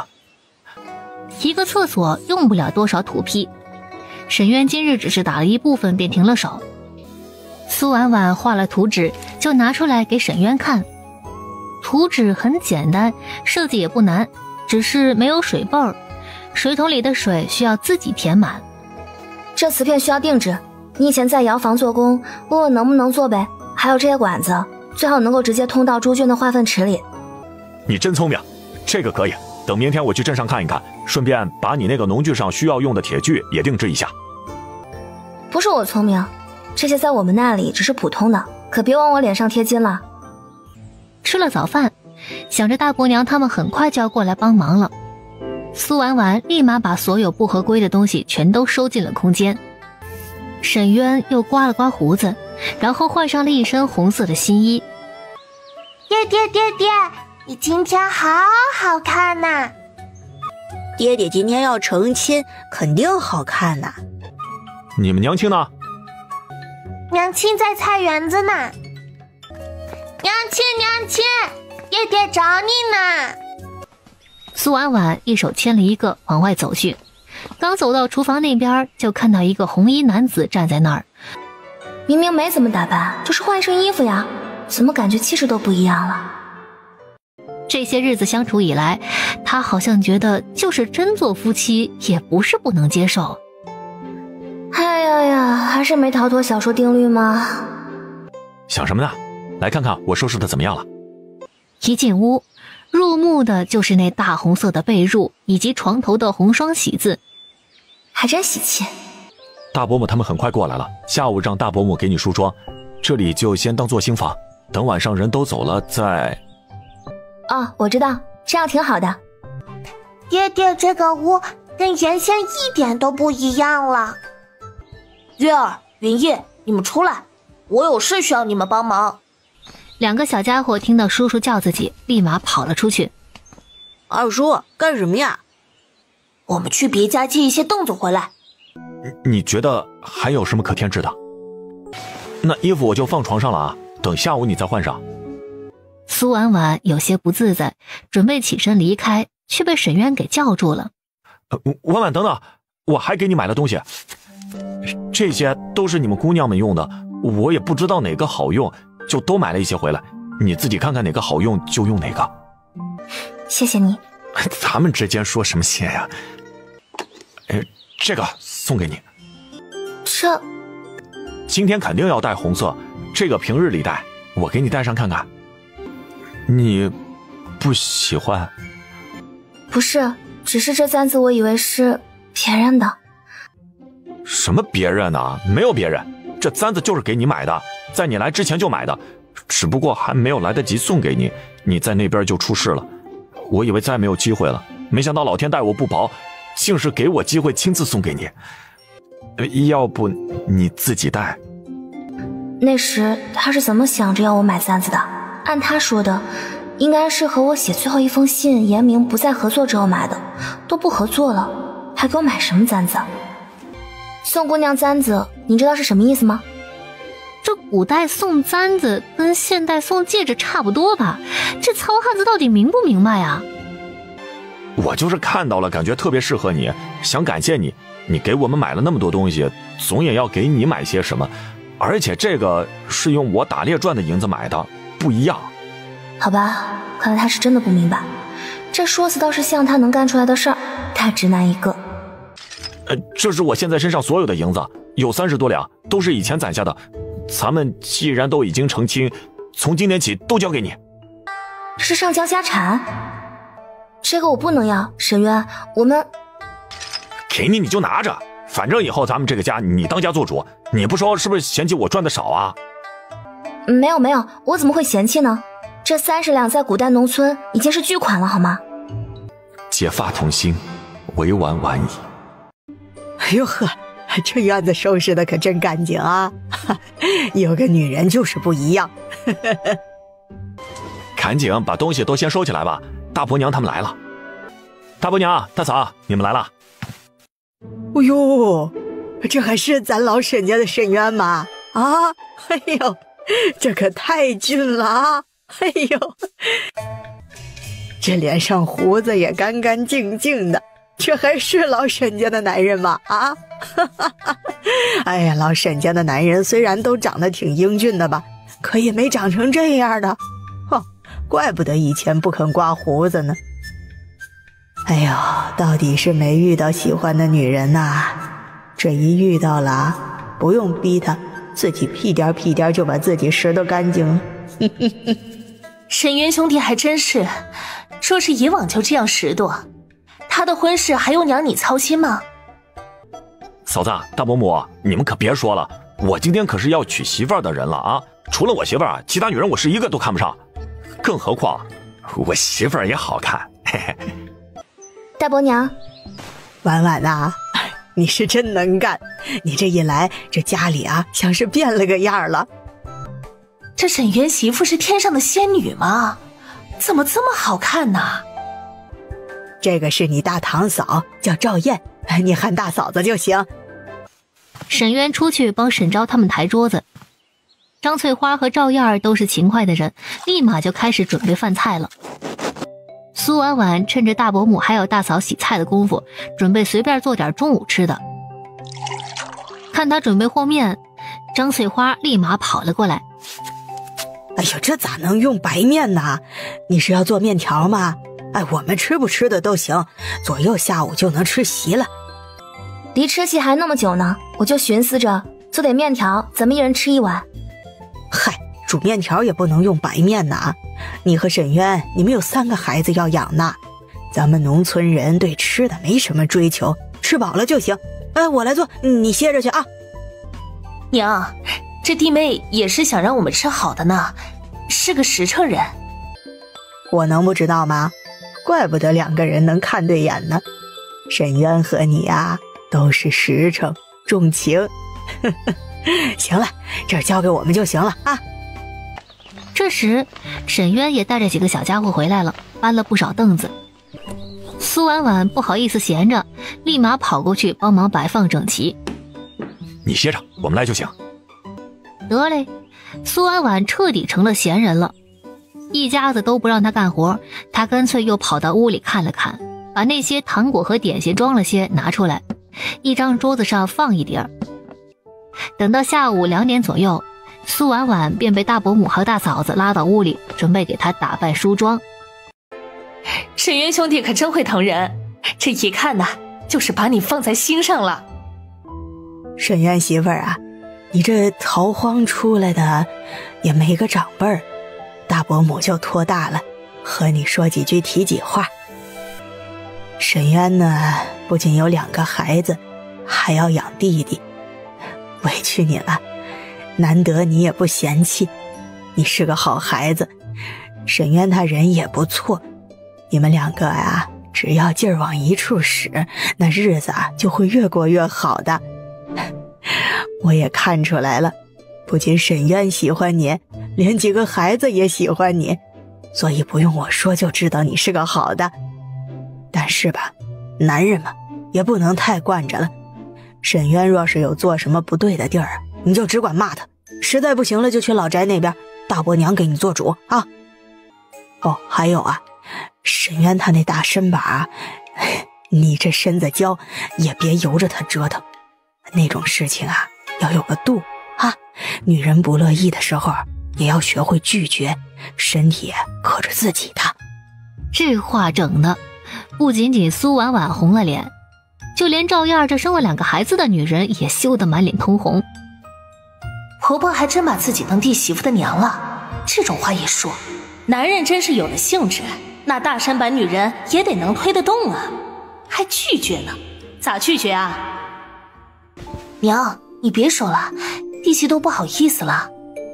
没事，大伯娘是为了我好呢，我都记下了。接着就是一通乱倒腾，张翠花和赵燕2个婆媳看得目瞪口呆，这苏婉婉怎么随便一弄，就是比他们弄得好看多了。嗨，早知道你会画，我们就不上手了呀。你这么好看，真跟那娇嫩的花似的。看了看时间，2个人也该去准备席面了，就让苏婉婉一个人在屋里待着。外面已经传来了食物的香气，大伯母开始炒菜了。苏婉婉莫名的有些紧张。而这时大伯母一家人也都来了。嫂子，你可真漂亮，等将来我要出家了，就让嫂子来给我拾掇。那也得看你有没有那个命啊，哪个男人能像沈渊这么好啊？还能买这么多的胭脂水粉的啊？还有这头饰，那一看就不便宜。二嫂，你说什么呢？我怎么就没这个命了？哟呵，自己长什么样心里没数吗？哪能跟沈渊媳妇儿比呀？二嫂可真会说话。咱们沈晴乖巧可爱，上面有哥哥们宠着，怎么就命不好了？沈晴的好命还在后头呢。二嫂都能找到二哥这么好的人，咱沈晴以后会找到更好的。对，嫂嫂说的对。嗨，说我干什么呢？我还小呢，没想着这么早嫁人。14岁还小啊，你不害臊？别也拖到18岁，白交几年的婚税不说，最后也得拉官媒去婚配，看给你配个什么样。孙叶子哼了一声，起身吐掉一个瓜子皮，走了出去。嫂嫂，你别跟二嫂一般见识，他就是那样的人，只有我娘能镇得住他。你跟渊哥就是命定的缘分，相配的很呢。没关系，哪个家里没有一个极品的？哼。哦，对，就是这个词，极品。大门口，一长衫男子凑到人群中看了看，费了好大劲儿才挤了进来。这是沈渊哥的院子啊，也太好了吧！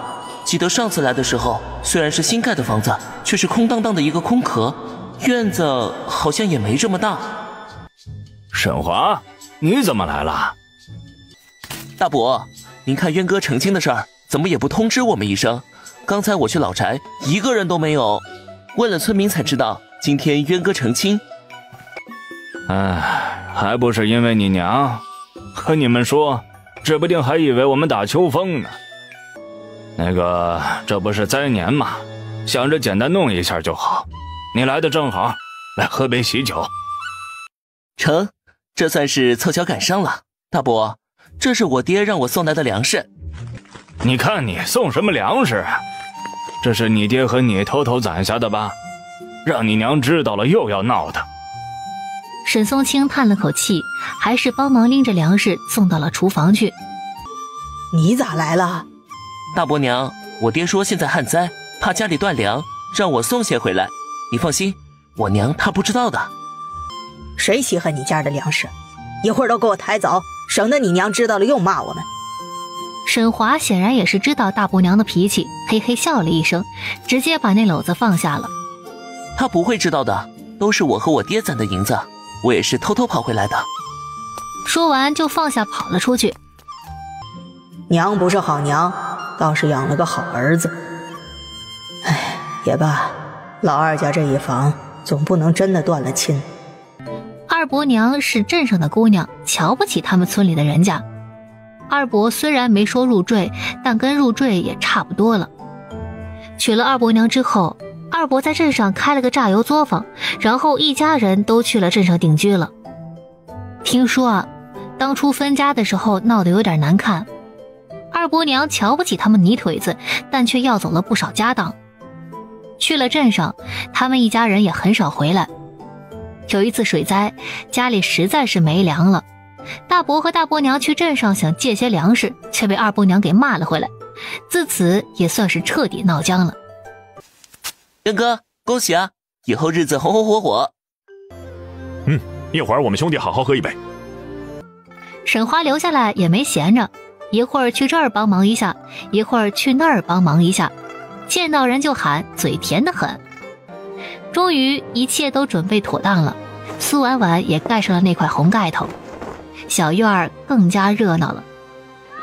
沈昭发了喜糖，一群孩子在那里围着吃糖，小月儿站中间，像是个孩子王一样。快，迎新娘子了！快，抱出去拜堂了！抱！啊！这怎么还用抱的呀？这背着也比抱着强呀！别紧张，一会儿就好。门口放了一个火盆，沈渊直接抱着苏婉婉跨了过去，喜得张翠花直乐呵。新娘子出来了！新娘子出来了！人群中，柳春梅看着一身红衣的沈渊，气红了眼睛。这个男人刮了胡子竟然这么好看，更有男人气概了。他竟然可以那么温柔地对一个女人。沈渊是个不祥的，可惜了这小媳妇了。果然这话一出，众人都想到了这个，表情开始耐人寻味了起来。两个人已经开始拜堂了。这流程苏婉婉是知道的，可是当夫妻对拜那一刻，她竟是有种说不出的感觉。那是一种神圣感，神秘而又庄严，就如同誓言一般，不管是真心还是假意，发誓的那一刻最起码心灵上是有冲击的。仪式简单，苏婉婉很快就被送入到了洞房。娘亲，娘亲，好漂亮！可不是嘛，是沈渊的福气，也是你们几个孩子的福气。瞧瞧，沈渊都看呆了。走，咱们出去吃席了，让你爹跟你娘说会儿话啊。今天可不能喝醉了啊，都是自家人，没那么多的规矩，不用海喝，意思一下就行了。你和媳妇儿喝了交杯酒再出来啊，我先去给你媳妇儿弄碗饭过来，她一定也饿了。说完就带着一群人离开了。那个交杯酒咱们就别喝了吧，这也没其他人。沈渊不敢逼得太急，心里虽然不乐意，还是过去一口气把2杯酒都给喝了。婉婉，趁着现在没人，我和你交个底，这是我第一次娶妻，做得不够好你别介意啊。第一次娶妻，以后我们就是一家人了，我知晓你的秘密，自然也得让你知道我的秘密，更何况沈昭他们都还是孩子，这个家你我是主心骨，我不想我们之间有什么秘密和误会。我不是真的沈渊，叶儿和月儿也不是我的孩子，我没成过婚，也没有过女人，但是现在我只想做沈渊，以后大概率也只能是沈渊。现在我娶了你，也拜了堂，在渊心里你就是我真正的媳妇儿，所以我要对你负责，不会瞒你任何事，以后这个家我会承担起一切责任，包括你。你是皇子吗？不是，是个战死的将军。婉婉想听，以后我全告诉你。我去给你端饭，你先垫垫肚子，我出去招呼一下。放心，我不会喝多的。是个将军啊，怪不得沈渊身上带着一股子的杀伐果断劲儿。他竟不是别人用过的牙刷，他今天那么温柔，怎么办？怎么办？我好像无法平静。村民们早就散了，他们没有随礼，也就是来看看热闹。张翠花招呼自家人赶紧吃完回去，不能耽误沈渊洞房。你怎么出来了？太晚了，困了就早点歇着吧。我还去小月儿那屋。嫂嫂，今日是你们洞房花烛，你不跟大哥睡一起吗？对呀对呀，娘亲，你和爹爹已经拜堂了，以后是要睡一起的。小月儿能自己睡，我先去哄她睡觉，等她睡着了我再离开。对哦，二叔说了，娘亲要和爹爹睡一起才能生小妹妹或者小弟弟。娘亲，我是大姑娘了，不能自己睡的。确定你们不是故意的吗？几个孩子太有眼力劲儿了。苏婉婉看了看沈渊，又看了看几个孩子，最终点了头。沈渊此时也只穿了一件很薄的里衣，衣襟敞开，露出了精壮的身材，8块腹肌若隐若现，还能看得出来上面的水渍。苏婉婉咽了一口口水，她眼前好像冒出了很多星星，一闪一闪的亮晶晶的。绝了，绝了！这姿色，海滩那些腹肌男都自愧不如吧？为什么这样的男子竟然是个不行的？还长了这么好的身材，这么帅的脸，估计是真的，不然在古代24岁了，竟然还没过女人。既然他不行，是不是可以摸一摸他的肌肉？就好想摸，左右把他当个姐妹呗。想摸啊？这人怎么知道好像我在想什么似的？就算知道你也不能说出来吧，我也是要面子的。我不介意，你随便摸。靠，忍不了，忍不了也得忍。我可是小仙女，不是小色批。说什么呢？我才不摸。真不摸啊？过了这村可就没这店了。忍无可忍，是他让摸的，反正是姐妹，不摸白不摸。是你让我摸的，我可不负责哦。苏婉婉说着就伸出食指，轻轻地往胸口处肌肉戳了一下，果然硬邦邦的，好神奇啊！他竟然真的摸了，自作孽不可活，这玩笑大了。那个，我有点热，我出去吹一下风啊。沈渊再也忍不住了，跑出屋外。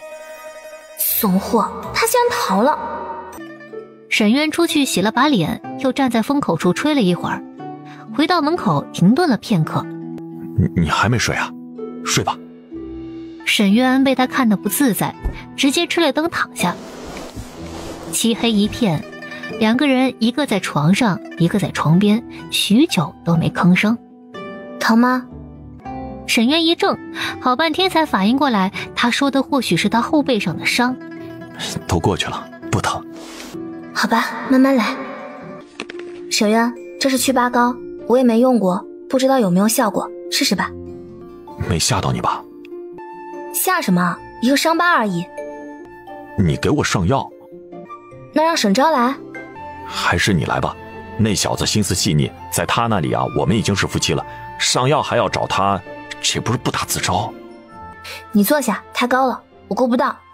揭开了药膏，轻轻地涂抹了上去，顺着那条疤痕从上到下涂抹得十分仔细。今天我去镇上，尽快的把曲原离给做出来。我能和你一起去吗？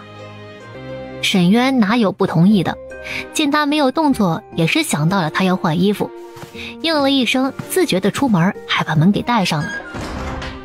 吃完早饭，张翠花来带着苏婉婉先去村里转了一圈，主要啊是到沈家的各家各户认一下门，据说这是规矩。一圈转下来，苏婉婉也发现了沈家的人呢都还不错，最起码明面上都很和气，她喜欢这样的氛围。听说她和沈渊今天要去镇上，沈松青把昨天沈华送回来的一袋糙米拿了出来，还放了一兜鸡蛋，让他们给捎到镇子老二家里去。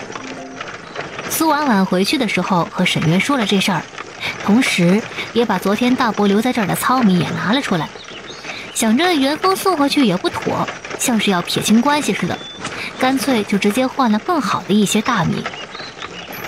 大伯母给的鸡蛋有20个，他又添了30个，凑了50个鸡蛋。离镇子并不算远，苏婉婉这算是第2次来到平阳镇了。你们爷俩胆肥了呀？啊，竟敢诓老娘！又拿钱补贴你们老沈家那些穷亲戚了吧？上月的工钱呐，一个铜板都没往家里交啊！娘，你轻点轻点啊，我还在上工啊！哎，回家再打嘛，孩子大了。沈松明，你个吃里扒外的，拿老娘的银子补贴你那穷亲戚，还学会偷藏私房钱了你！娘，你不要说的这么难听，我和爹的银子都是自己赚的，什么拿你家的银子？这些年明明是我们家在补贴外祖家。你个鳖孙玩意儿，当年若不是你外祖借银子给我们，哪有我们的今天？你不感谢罢了，白眼狼！又来了又来了，沈华头疼。够了，别说了。冯春云一见沈松明竟是吼他，同样也怒了，举起巴掌就要朝他扑去。一只大手抓住了他的手腕，沈渊一个用劲儿，冯春云便被甩了出去，踉跄一下直接蹲坐在地上。渊哥，你怎么来了？别生气，那是我娘，你还没见过我娘吧？啊，原来是二伯娘啊，勿怪勿怪，我和沈渊也不知道，还以为是谁欺负二伯呢。你是二伯娘啊？我竟然都没见过二伯娘，真是失敬啊！不知道二伯娘竟是如此厉害的，连自己的夫君都敢打呀！这真是个泼妇啊，要打回家打呀！若是我婆娘，非得休了她。刚她还骂自己儿子呢，丢脸！家丑不可外扬，她倒好，这样的女人还要她干什么？有辱斯文。就许她补贴娘家，不许人家补贴自家了吗？怎么这么霸道？连自己侄子都不认识她，可见她根本就没把婆家当回事儿。这样的婆娘去来添堵的吗？这夫妻俩好生厉害呀，一人一句，直接把她弄得下不来台。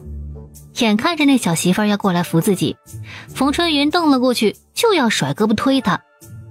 苏婉婉可没真的要扶她，看她动作，立马顺势一倒，也坐了下去。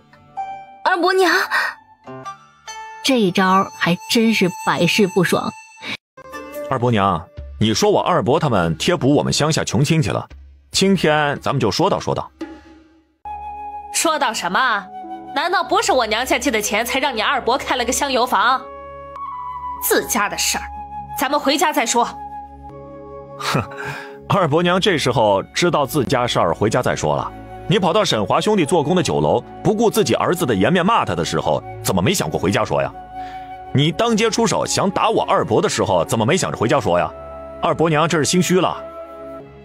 我心虚什么呀？他们背着我偷偷补贴你们，我还不能生气了？现在什么年份呐，灾年呐，我们自己都吃不饱啊，还补贴你们，这是不顾我们自家死活了。闭嘴！我二伯还好好的，你哭什么哭啊？沈渊一声吼，大踏步走到牛车那边，直接把2袋子粮食给扛了下来。苏婉婉也立马上前把那一篮子鸡蛋给拎着。我们乡下人不想占你便宜，这是特意又掺了精米的粮食，本来今天就是要还回来的，大伯娘还准备了鸡蛋一块送过来。都是亲戚，我不想把话说绝，但是今天我还是要算清楚。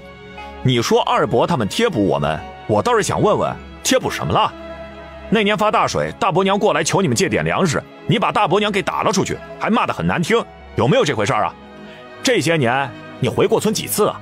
二伯他们又回过村几次啊？贴补什么了？你说借你娘家银子开的炼油坊，我想问问你借了多少银子？我知道，外祖家借了我们30两银子，早已经还清了，还多给了10两银子做利息。我还以为借了100两，原来就是30两呀。可是我听大伯说，当初你们分家，二伯不要村里的房子和地，拿走的就是60两啊。60两是从我们老沈家带走的，怎么到二伯娘嘴里，你娘家成了恩人，我二伯就是吃你家的喝你家的，像是入赘了一般啊。老沈家的财务状况不错呀，当年3个兄弟分家，竟然每家都分这么多银子。虽然说二伯不要地不要房子，可是农村的房子不值钱，不到10两银子就能起一座土坯房，不要房子不要地，能分60两。我看的那些种田文，有的分家可是连几两银子都没有的，沈家妥妥的大户人家呀。那又怎么样？本来分家那是我们二房应得的，我一个镇子上的姑娘嫁给你们家是看得起。几10年了，他是第一次如此硬气。气氛一下子就安静了下来。哎呦，你竟敢打我！哦吼，夫妻当众打架呀？这婆娘不休了还留着干啥呀？留着打架过年吗？我要休妻，我要休妻！一个身影就忽然走过来，直接把沈松明给扛了起来。沈渊这力量厉害啊！沈华，别愣着了啊！二伯这是气昏了头，你也赶紧请个假，带二伯娘回家吧。沈渊已经把二伯给放到了牛车上。沈华反应过来，立马看向掌柜的。你先处理家事吧。沈华一手捂着他的嘴，一手拉着他，迅速的出了人群。娘，你不想爹真休了你，最好闭嘴，非得我们父子俩都被你逼疯了，你才满意。说话间就已经到了二伯家。哥，娘这是怎么了？兰儿啊，我的好兰儿啊，你爹那个杀千刀的要休了娘啊！什么？爹爹为什么要休娘啊？我去说他凭什么要休娘啊？爹，你干什么呀？你真的要休了娘？娘做错什么了？你要休娘？咱家若不是有我娘和外祖家，能过上好日子吗？爹，你不能忘恩负义啊！你也觉得爹忘恩负义？不是吗？当初没有外祖家借咱们银子，咱们也开不了这炼油房啊。咱们的油也是放在外祖家的粮油铺里卖的。爹，你怎么能这样呢？你别说了，事情不是你想的那样。你们可满意了？你们可满意了？我们过得好好的，你们非要拆散我们家不可呀？哪有你这样当侄子的？老子可不是二伯，任由你欺负。我今天只是来送东西的，并没有想着要来拆散你们家。与其埋怨别人，不如想想自己做了什么。再厚重的恩情，天天挂在嘴边，甚至成为威胁羞辱别人的工具，都会演变成恨。媳妇儿，你没吓到吧？我没事，咱们走吧。二伯家的事情让他们自己解决。二人相携离去，直接去了瑶坊。渊哥，不知你和嫂子来是？沈渊从怀中掏出图纸，来做一点东西，你看看能做出来不能？沈渊看他把图纸颠来倒去的，直接上前给他拿正了。哎，这样看的是茅坑。茅坑就不能说的文明一点吗？渊哥，你家做个茅坑还得用陶瓷啊，这又是水箱又是管道的，还有这个又是啥？这也太奢侈了。哎呀，让你做你就做，管道太长你可以分成几段，中间专门制作一种可以衔接的瓦扣，注意不能漏水啊。若能做出来，以后你的财运就来了。若是有精力，你可以多做一些，指不定以后我们还会用。还有那茅坑样式的也多做一些，待3年过去，指不定一些大户人家会喜欢。哼，不是让你白用的啊。怎么合作还是夫君您自己看吧，我没意见。刚媳妇儿喊我啥来着？夫君？嘿嘿嘿，这称呼好。哎呦，这渊哥太没眼看了。大哥大嫂，这样吧，我先做，能做出来咱们再谈合作，成不？成，你先做出来，等做完给我送过来，我们再谈。啊，那管道好好研究一下啊，接口处一定不能漏水啊。我知道了，您请好吧。等做成了，我立马去大柳树村给您送去。你去大柳树村可以看看我们做出来的成品，也在这里建造一个，这样那些大户人家来定制就可以有模板，到时候我再给你一个其他图。好，到时要先去叨扰大哥大嫂了。沈渊，我们这样提供图纸并不亲自经营，就不算商户吧？当然不算。二伯那边如果沈华和二伯能做，我这里有改善榨油的图纸，而且我们要种花生和油菜籽，这样以后百姓再不用担心吃不起油了。亲兄弟明算账，这件事儿啊，我会和沈华说，以后这种生意我们都出点子和图纸，然后呢只提取部分的盈利。二人商量了一路，这种有商有量，没有互相隐瞒，而且三观特别契合的感觉，简直不要太好了。娘亲和爹爹回来了。娘亲，娘亲，小月今天乖不乖？乖呀乖呀，月儿今天上山给大牛挖了好多草呢。真乖。娘亲，今天小叔叔教了我好多字儿呢，我们还练习了你教的数字符号。一会儿你给我们看看我们写对了没有。小云一主动学习，也乖。大哥，刚李正通知让明天一早多去河边捞鱼。捞鱼？对，河水快干了，很多鱼都露了出来，这2天就有很多人在捞鱼了。李正说再不捞，等水干了，这些鱼就都死了。好，我知道了，一会儿啊去把咱家的渔网拿出来补一补。于是大晚上的，苏婉婉就看到沈渊点着油灯在院子里面捕渔网。我来吧。爹娘，你们看到了吗？我们现在真的很幸福。哇，娘亲你好厉害啊！哇，娘亲你的手好漂亮呀！沈云逸还有沈思月一人一句，关注点却不同。苏婉婉没几下便把线都解开了。打结我不会，沈渊你来弄吧。渔网很快就补好了。夜已深，按照昨夜和沈渊商量好的，苏婉婉以沈渊睡觉打呼噜磨牙，她睡不好为由，又回到了小月儿的屋里。大哥打呼噜吗？怎么从来没听到过？怎么感觉大哥大嫂不太像夫妻？哎，成年人的世界可真难懂。翌日一大早，全村都热闹了起来。到了河边，看到河里的水真的已经快没了。大家都听我说啊，咱们遇到了灾年也不怕，老天还算对我们不薄，最起码我们今年夏天还有麦子可收。但是想要度过这个灾年也不容易，我们不仅要提防难民潮来抢我们的粮食，还要保证自己村子的人能活下去。不管外面如何，首先咱们自己得团结起来，毕竟独木不成林啊。我希望咱们村是互帮互助的村，我们村啊还有很多不能来捕鱼的人家，他们有的是老人，有的是残疾，还有的是孩子。不管怎样啊，都是乡里乡亲的，想必大家也不希望看到他们饿死。我呀，只希望在灾难来临的时候，在力所能及的范围内，大家能帮就帮一把。我柳大平的话到这里啊，到时我一定是第一个去帮。凡是有借粮的，只要我有，哪怕少吃一口，就尽量不让咱村再有饿死人的情况发生。现在已经不是咱们各自关起门过日子的时候了，希望大家团结起来，我谢谢你们了。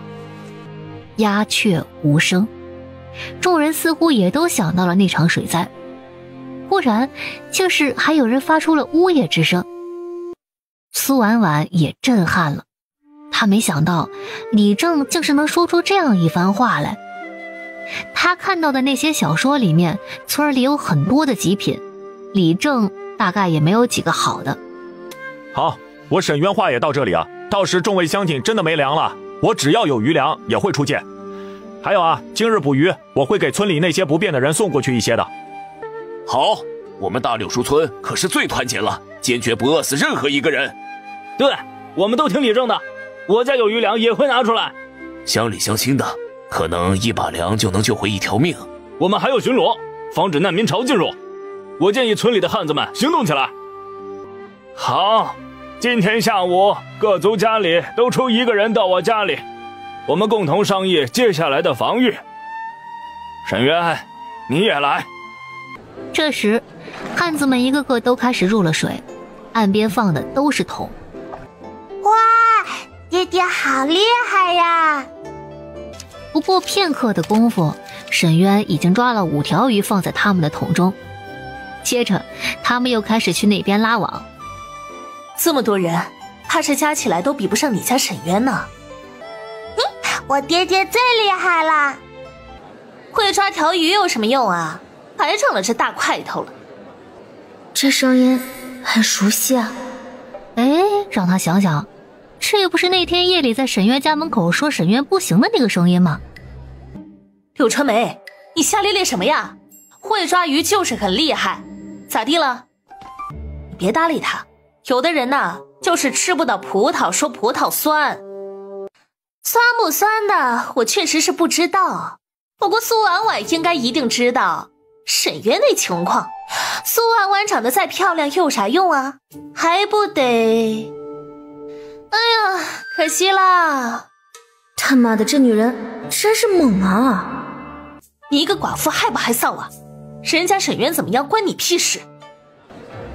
这位大嫂说的对，只有得不到满足的人才会整日的盯着人家2口子说事儿。哎呀，是挺酸的，酸的要命。